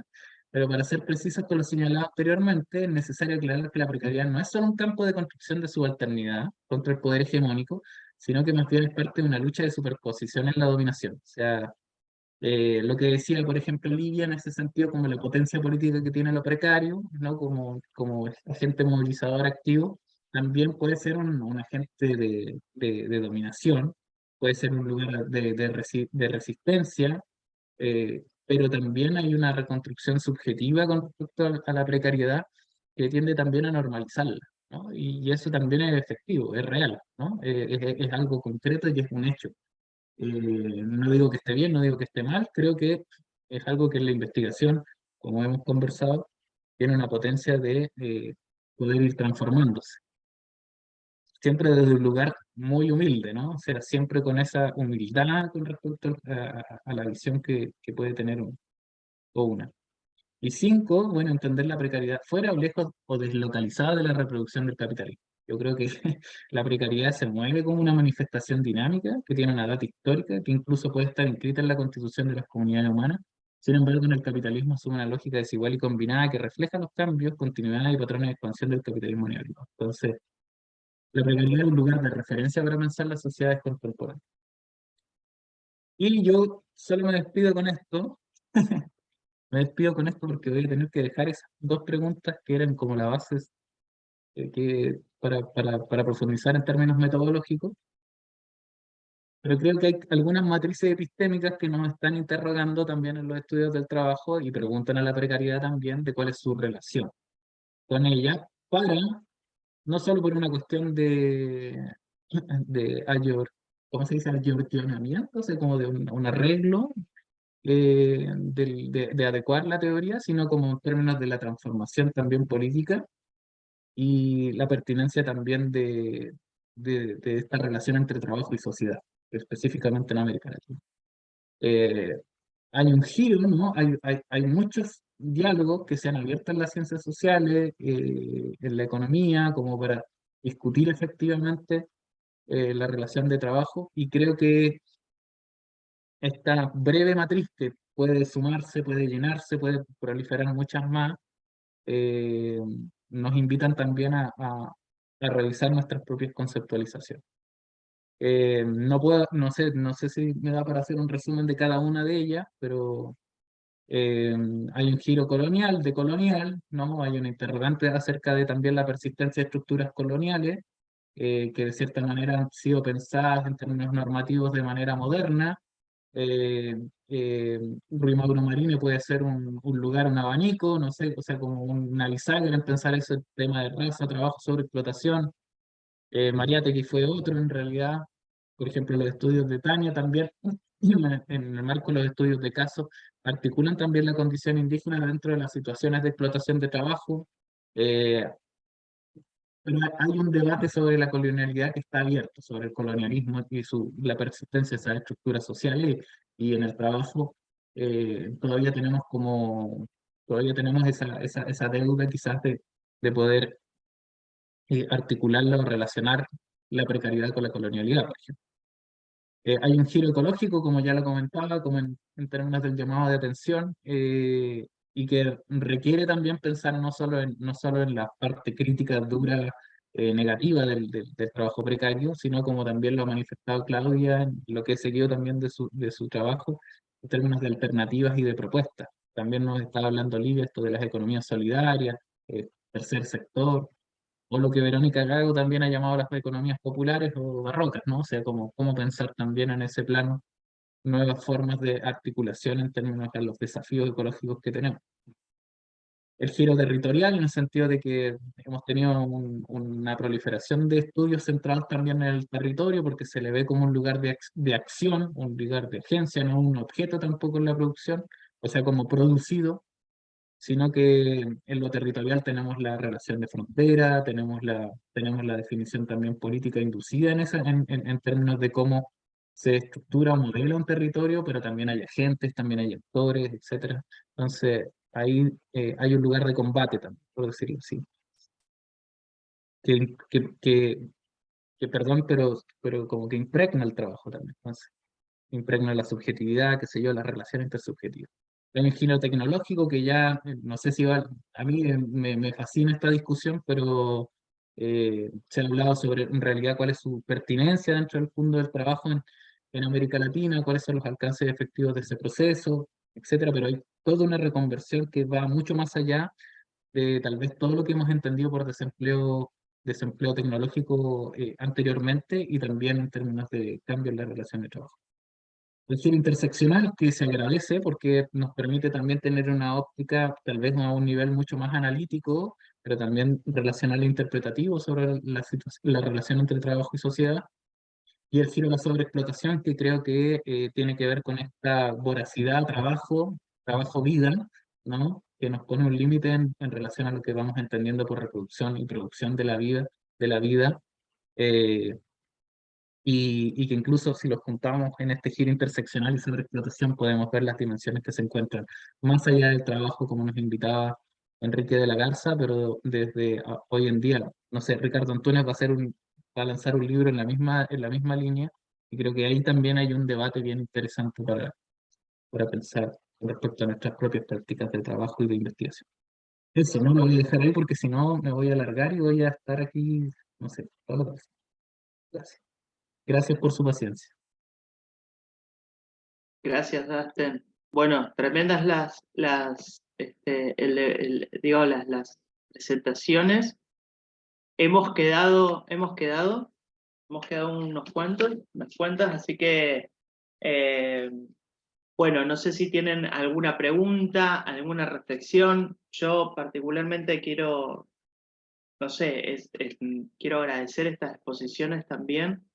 Han sido muy, muy interesantes, y creo que tenemos que pensar también en términos de taller o algo así en algún momento. Como decía Betsabe recién, veamos cómo sea, nos ponemos directamente sobre el trabajo, lo que estuvo charlando Claudia respecto de la precariedad como afuera permanente, como uso político, como régimen disciplinario, buenísimo, tiene una potencia analítica muy, por lo menos creo yo, tiene una potencia muy interesante, muy buena, y que se articula muy bien con lo que estuvo diciendo Livia, y hasta Livia hablando de la precariedad como habías dicho, como categoría de organización política, como algo que atraviesa a todos.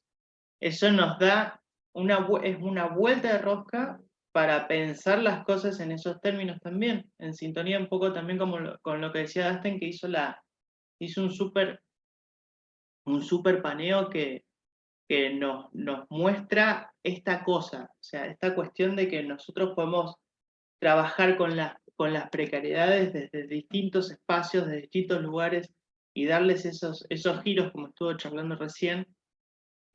A mí me parece que está muy bueno y muy interesante. Así que yo no tengo preguntas puntuales, sino reconocer esos trabajos maravillosos que presentaron. No sé si alguien tiene alguna pregunta o quiere hacer algún comentario de todo esto, porque hay mucho también por charlar.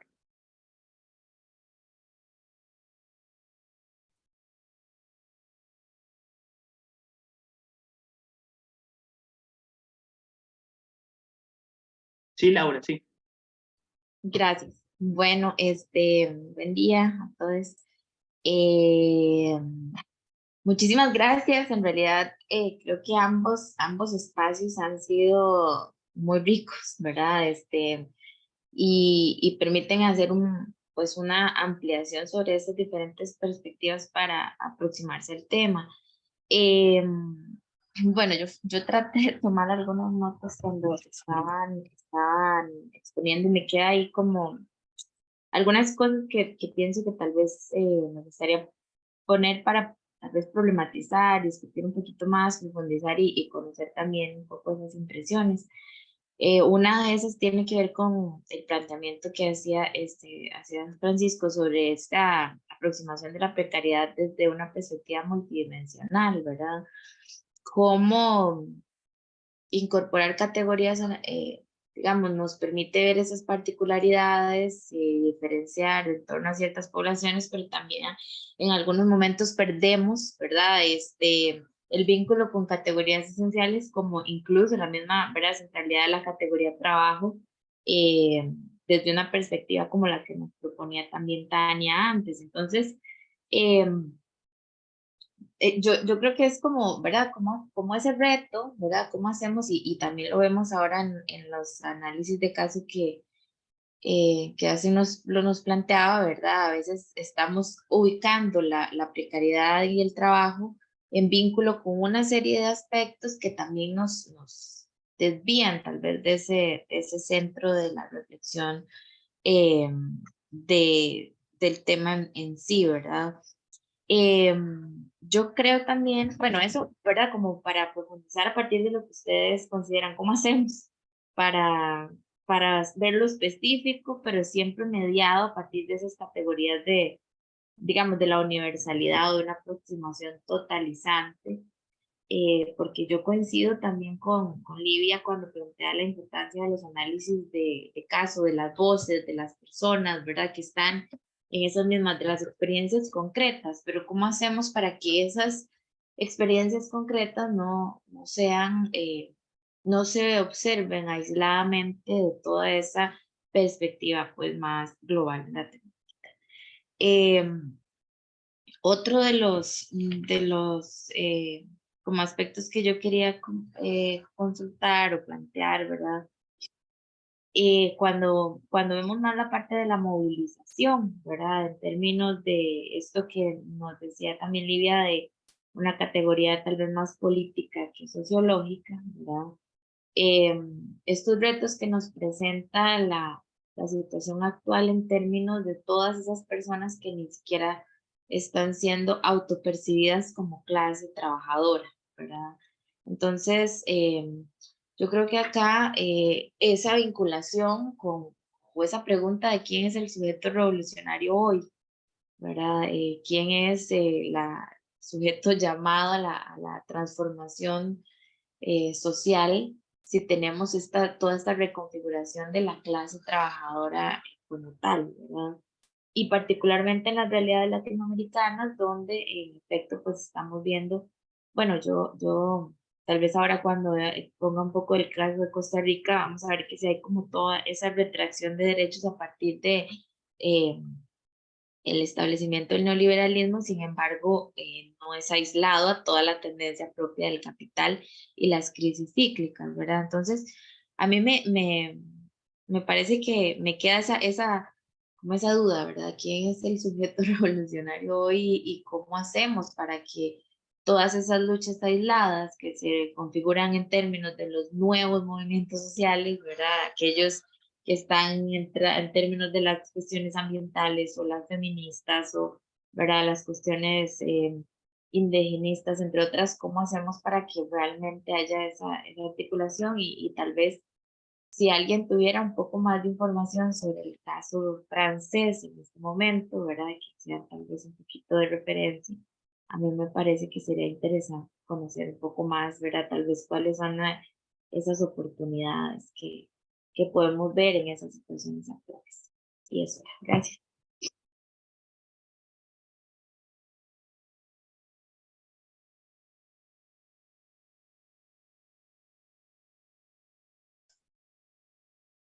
Betsabé había levantado la mano antes, pero no sé si está. Sí. Sí estoy, pero es que me tengo que ir, entonces estoy mientras como haciendo el cambio entre el móvil y el teléfono. ¿Hago la reflexión, la pregunta ahora? Vale. Bueno, primero agradecer las ponencias, creo que eran diversas, pero como que aportaban mucho a complejizar un poco la discusión es que son diferentes ámbitos. Voy a partir por el último, que era Dasten. Creo que muchas veces es más fácil partir por definirnos cuando desde la negación, es decir, lo que no somos, que más lo que somos, y creo que en ese sentido muchas cosas son aporte, pero yo rescataría sobre todo mirando en este trabajo que pretende la red, lo que tú planteas como estos lo que no seríamos, o lo que no creeríamos, o lo que no sería la precariedad, ¿no? Como que me parece un aporte para seguir trabajándolo y quizás instalar así como un momento como fundacional, no sé si como una cosa como de lo que sería esta primera jornada o algo así. Me parece muy interesante seguir dando una vuelta para eso. Así que más que todo es gracias por eso. Luego, solo quería comentar esto de el potencial político que tiene la precariedad laboral, que lo mencionaba Lidia, me parece muy potente. Yo llegué a estudiar ese fenómeno desde la experiencia y desde más desde ese discurso, ¿no?, de lo político, de mi experiencia como dirigente sindical, aunque ya no lo sea, pero creo que es muy potente y es verdad que creo que desde ahí, no sé si se puede... no se trata de pensar, yo al menos no lo pienso así, al precariado, que yo hablaba mucho de eso, no como una nueva clase, pero sí de cómo a través de la precariedad se puede hacer algo de asentar o de relevantar esta idea de clase trabajadora o de las problemáticas que compartimos. Creo que es muy interesante, si le puedes ir dando una vuelta un poco al tema de la precariedad, porque además tú muy bien hacías esta revisión de cómo llega primero como concepto político la precariedad y luego más tarde digamos, como que encuentra su legitimidad en la academia y más tarde en estos organismos internacionales, ¿no? La OIT empieza a trabajarlo, pero eso es a posteriori, porque un poco les sabía mal esto de que fuera político, nada más, que estuviera en la calle, la gente gritando en las calles, qué sé yo. Entonces creo que reivindicar un poco eso, que desde la calle, desde los movimientos sociales se pueden construir estos conceptos o partir como desde la empiria. Bueno, esos son mis comentarios, reflexiones, y muchas gracias también a las otras personas por las ponencias.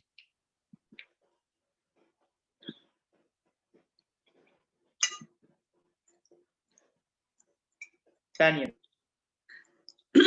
Bien, gracias. Bueno, yo un poco retomando la presentación, la primera presentación de nuestra compañera de Italia, quería permitirme hacerle hacer al mismo tiempo una reflexión y una pregunta. Ella hace incidencia en esto de la relación entre el emprendedurismo y la precarización y la precariedad en realidad, ¿no? Algo que evidentemente han tocado algunos autores y han realizado algunas investigaciones sobre esta relación. Yo quisiera un poco, retomando también la primera participación en la parte de las preguntas, quisiera plantearle a ella si no podríamos asimilar, digamos, la situación de los llamados emprendedores con justamente la ampliación de lo que yo decía en mi ponencia, la sobrepoblación estancada y la sobrepoblación fluctuante. Porque esto del emprendedurismo no es casual que surja con tanta fuerza y que lo que antes era muy criticado, ¿no ve? Y muy considerado como resabios de la pobreza y de la desigualdad en los países como los de América Latina, ahora se haya convertido, como ha aparecido en los países centrales, como ha aparecido con tanta fuerza, el que se queda al aire y sin trabajo. Entonces, si no podría, esto no es casual, ¿no? Y está además desarrollado con el aumento del desempleo. Si no podríamos también ver como un síntoma, ¿no? De esta ampliación de la sobrepoblación estancada y fluctuante que buscan como alternativa el emprendedurismo, entre comillas, ¿no? Para darle una dimensión más explicativa a esta situación o a esta relación entre lo precario y la existencia incluso de políticas que promocionan el emprendedurismo y el crecimiento además que ha tenido esta forma para mí de existencia de sobrepoblación fluctuante y estancada, ¿no? Que va siendo, digamos, desocupada por el capitalismo. Eso quería comentar y preguntarle, ¿no? Y es también una forma de ir relacionando lo que decía la compañera, o sea, lo macro, ¿no? Con los casos particulares, con los casos locales, con las especificidades, ¿no? Que va asumiendo esto. Eso, muchas gracias.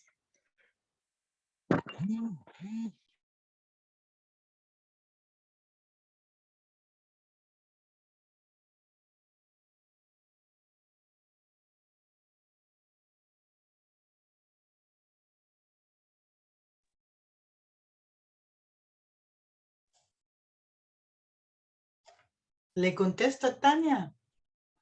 Sí, sí.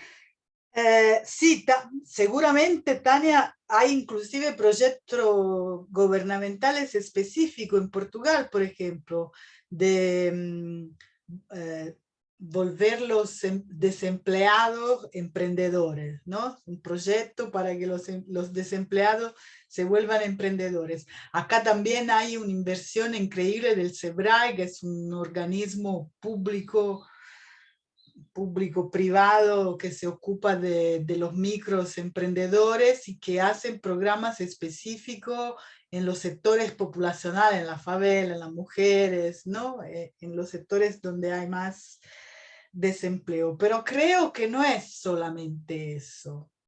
Creo que el emprendedorismo, esta cosa de decir a la gente, tú eres responsable es una manera también de hacer, tú eres responsable de la manera como vivís y tú eres responsable también de alcanzar siempre más capacidad para sobrevivir en el mercado.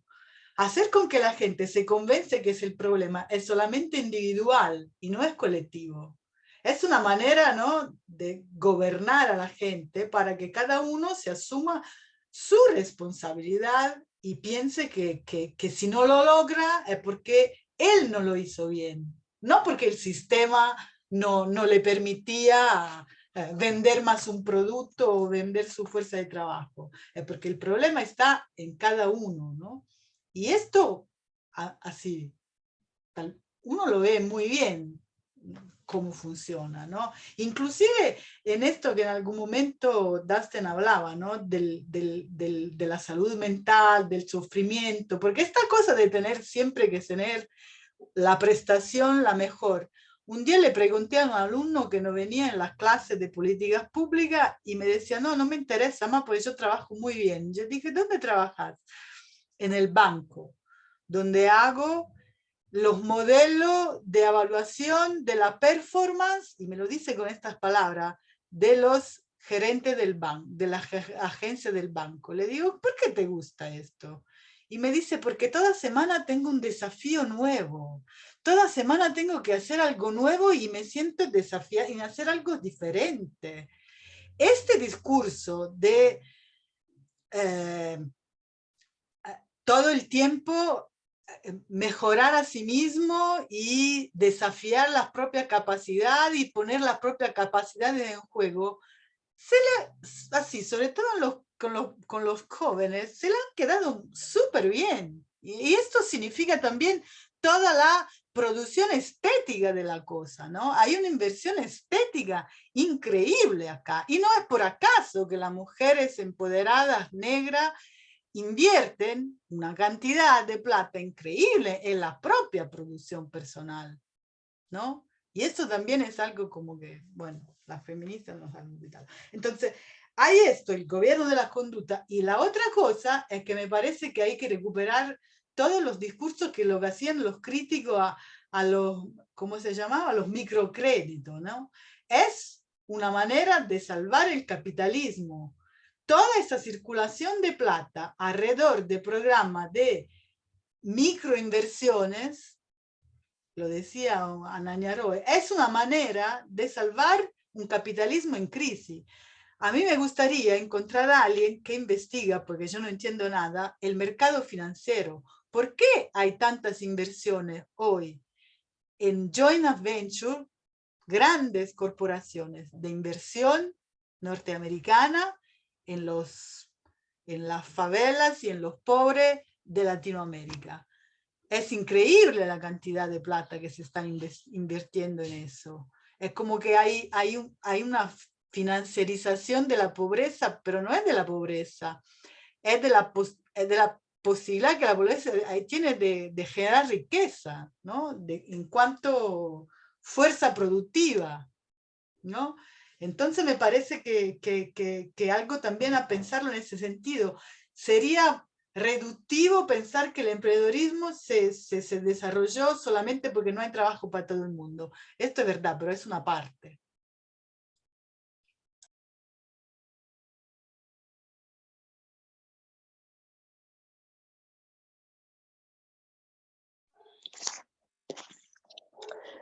A ver, ¿dónde está? Perdóneme mi mano. No, mi mano. Hola, sí, bueno, me parece importante la ampliación en términos ideológicos que tú haces, el manejo ideológico del sistema, ¿no ve? Para poder sostener un problema endémico, ¿no? Lo importante, o sea, mi visión no es reduccionista de ninguna manera, ¿no? No tengo una visión, digamos, reduccionista del marxismo, no estoy, yo soy de la corriente cálida de los marxistas, pero a mí me parece que es importante situar, ¿no?, el aspecto fundamental sobre el que se asienta y al que busca reproducir esta ideología que tú dices, ¿no? Evidentemente, ¿cómo va a sostener tanto desocupado? ¿Cómo va a sostener tanto descontento? ¿Cómo lo va a frenar? ¿Cómo lo va a canalizar? Y todos esos mecanismos que tú nos cuentas, yo creo que enriquecen el análisis justamente, ¿no? Pero bueno, es porque el mismo sistema está enfrentando una crisis de desempleo y subempleo sin precedentes, ¿no? Y bueno, no es que yo no, más bien me parece que todo lo que tú dices es muy enriquecedor y complementa la visión en la que yo me he tenido que centrar, no por casualidad, digamos, pero fundamentalmente también por el tiempo. Y agradezco estas ilustraciones que haces. Me ha gustado mucho tu exposición y tu ponencia. Felicidades.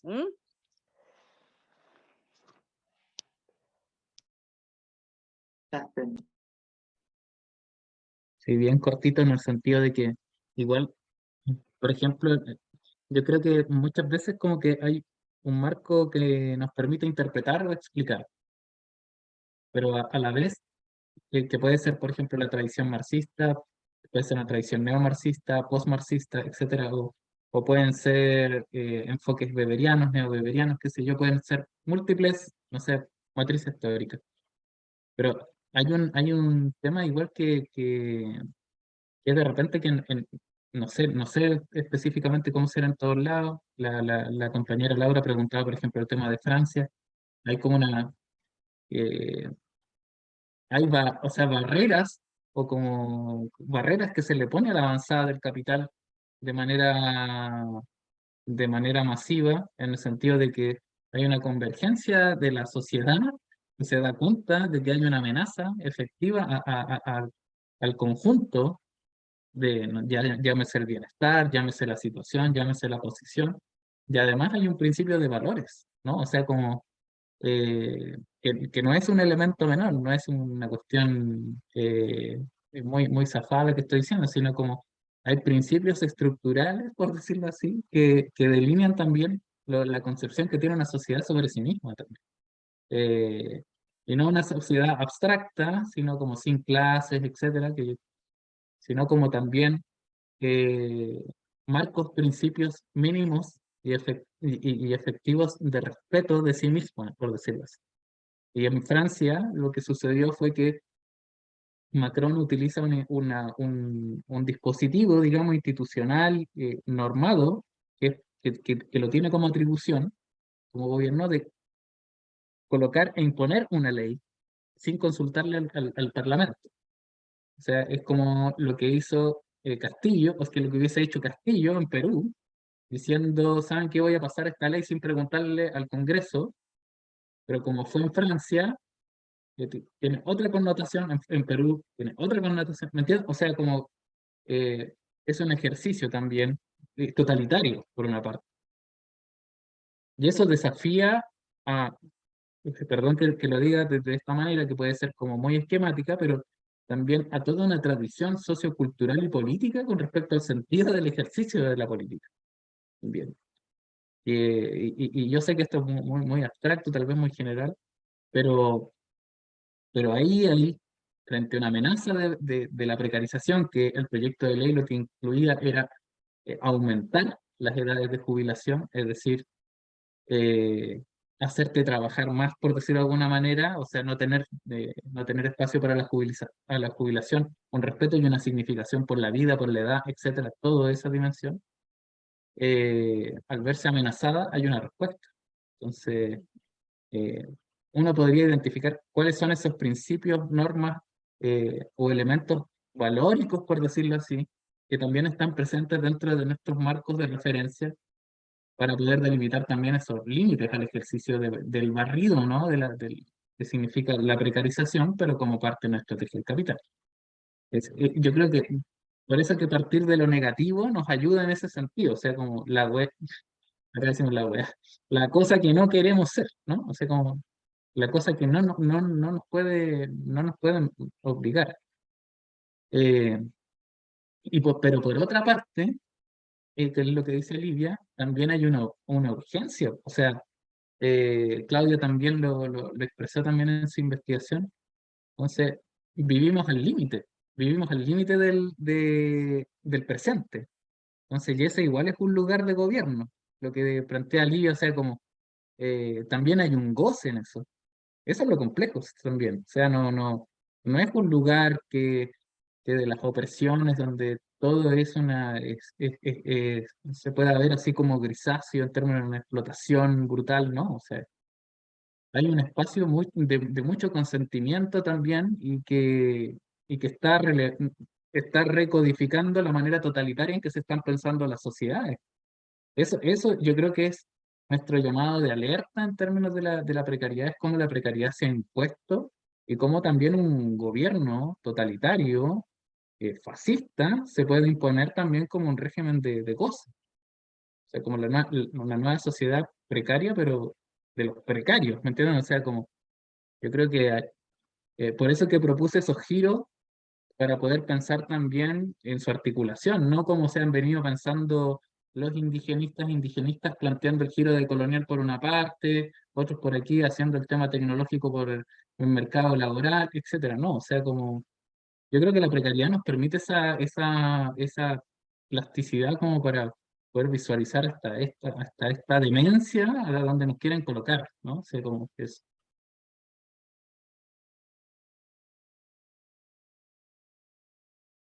Como Yo dijeron quería decir recién, algo poner, muy sí, chico sobre la cosa de la Francia, porque en enero estuve en París y hubo una de estas manifestaciones, una de las primeras, y yo dije, viste, pensar que uno se pone a luchar porque ¿qué me cuentas? A mí que solamente me voy a poder jubilar a los 75, de 62 a 64.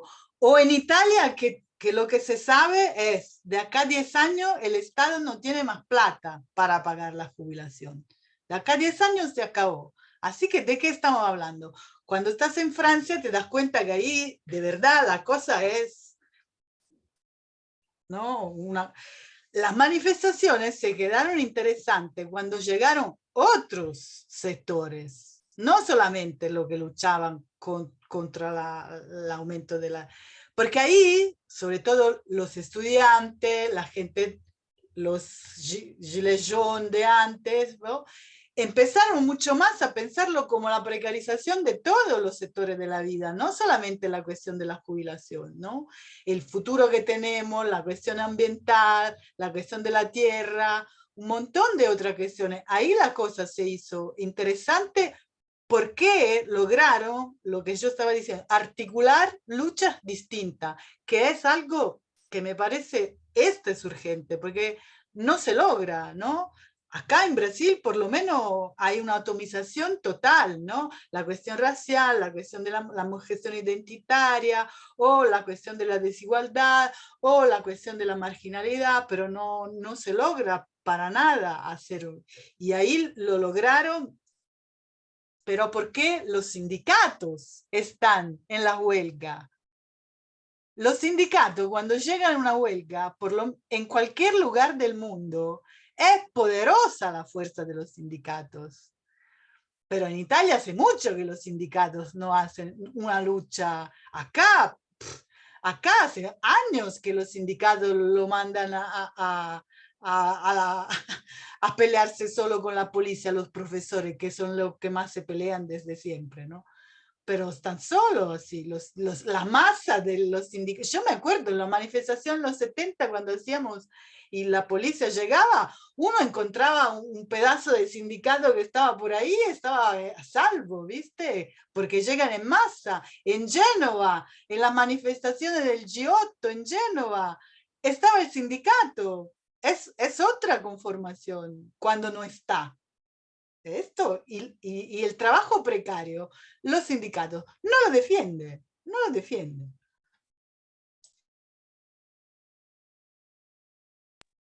bueno, yo quiero creer que puede pasar eso, que en algún momento se descongele esa parte. Yo preguntando, todos saben de qué se trata, pero quizás el objetivo no está dirigido ahí o se quedan en muchas ocasiones limitados por la legislación. Dicen, no, bueno, pero si el compañero o la compañera no quiere hacer la denuncia, entonces nosotros no podemos hacer nada, porque bueno, se va a quedar sin trabajo, sino bueno, ahí hay toda una discusión política fuerte respecto de, bueno, cómo es el compromiso y cómo es la intervención que tiene que tener el gremio en esta situación.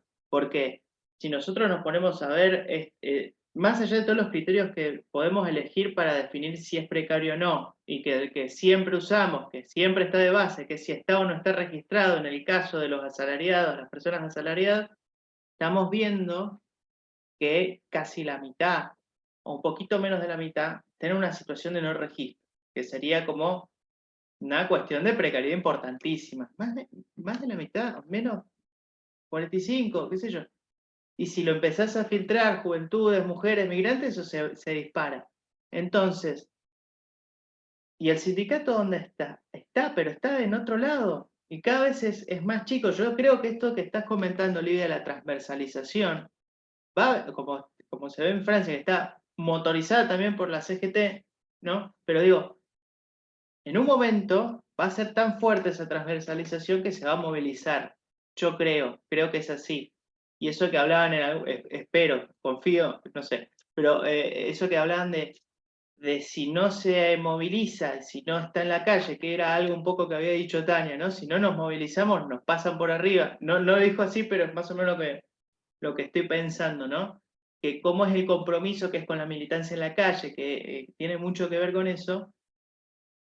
Ya sabemos que está empíricamente demostrado que si hay movilización, hay posibilidades de transformar una situación adversa, y si no hay movilización, chao. O sea que yo creo que necesariamente va a decantar por eso. Yo, como para cerrar, quería destacar ese punteo que hizo Duster, retomando un poco lo que dijo Betsabe sobre el tema de, bueno, a ver si podemos sacar, no te digo no sería un comunicado, ¿viste? Pero como esas tesis de Bogotá que teníamos en el WordPress, poner estos giros como para decir, esto no somos, ¿viste? Esta última reflexión que pusiste me parece que está muy buena para seguirle y seguir profundizando, porque realmente está muy, muy buena. Bueno, no digo más.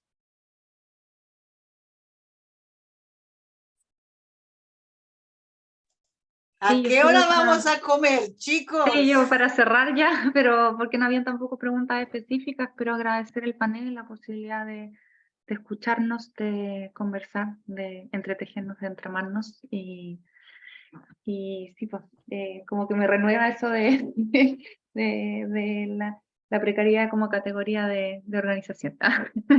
Me motiva profundamente. Creo que mi giro posterior a la entrega. de la Vamos a traducirlo y cuadernizar precario. Traducción al español. Bueno, tesis. ¿a qué Bueno, hora nos vemos? 14:30 dijimos que nos teníamos que juntar, así que es en un ratito. En Sí, una yo horita, me ¿no? despido también porque en la tarde no voy a poder participar, pero Bueno, como- igual vamos a grabar esto y esto lo vamos a después a pasar por un canal de YouTube y después les comparto, pero buenísimo. Bueno, nos vemos a esa hora. Nos vemos pronto. Hasta luego. Chao, gracias. Chao. Chao, chao. Chao, chao, Nos vemos. gracias. Chao, Claudia. Hasta luego. Chao. Chao, chao, chao. Chao, chao. Chao. Chao, Didi, Hasta luego. chao. De la chao, de la chao, de la chao, chao, chao. Chao. Chao.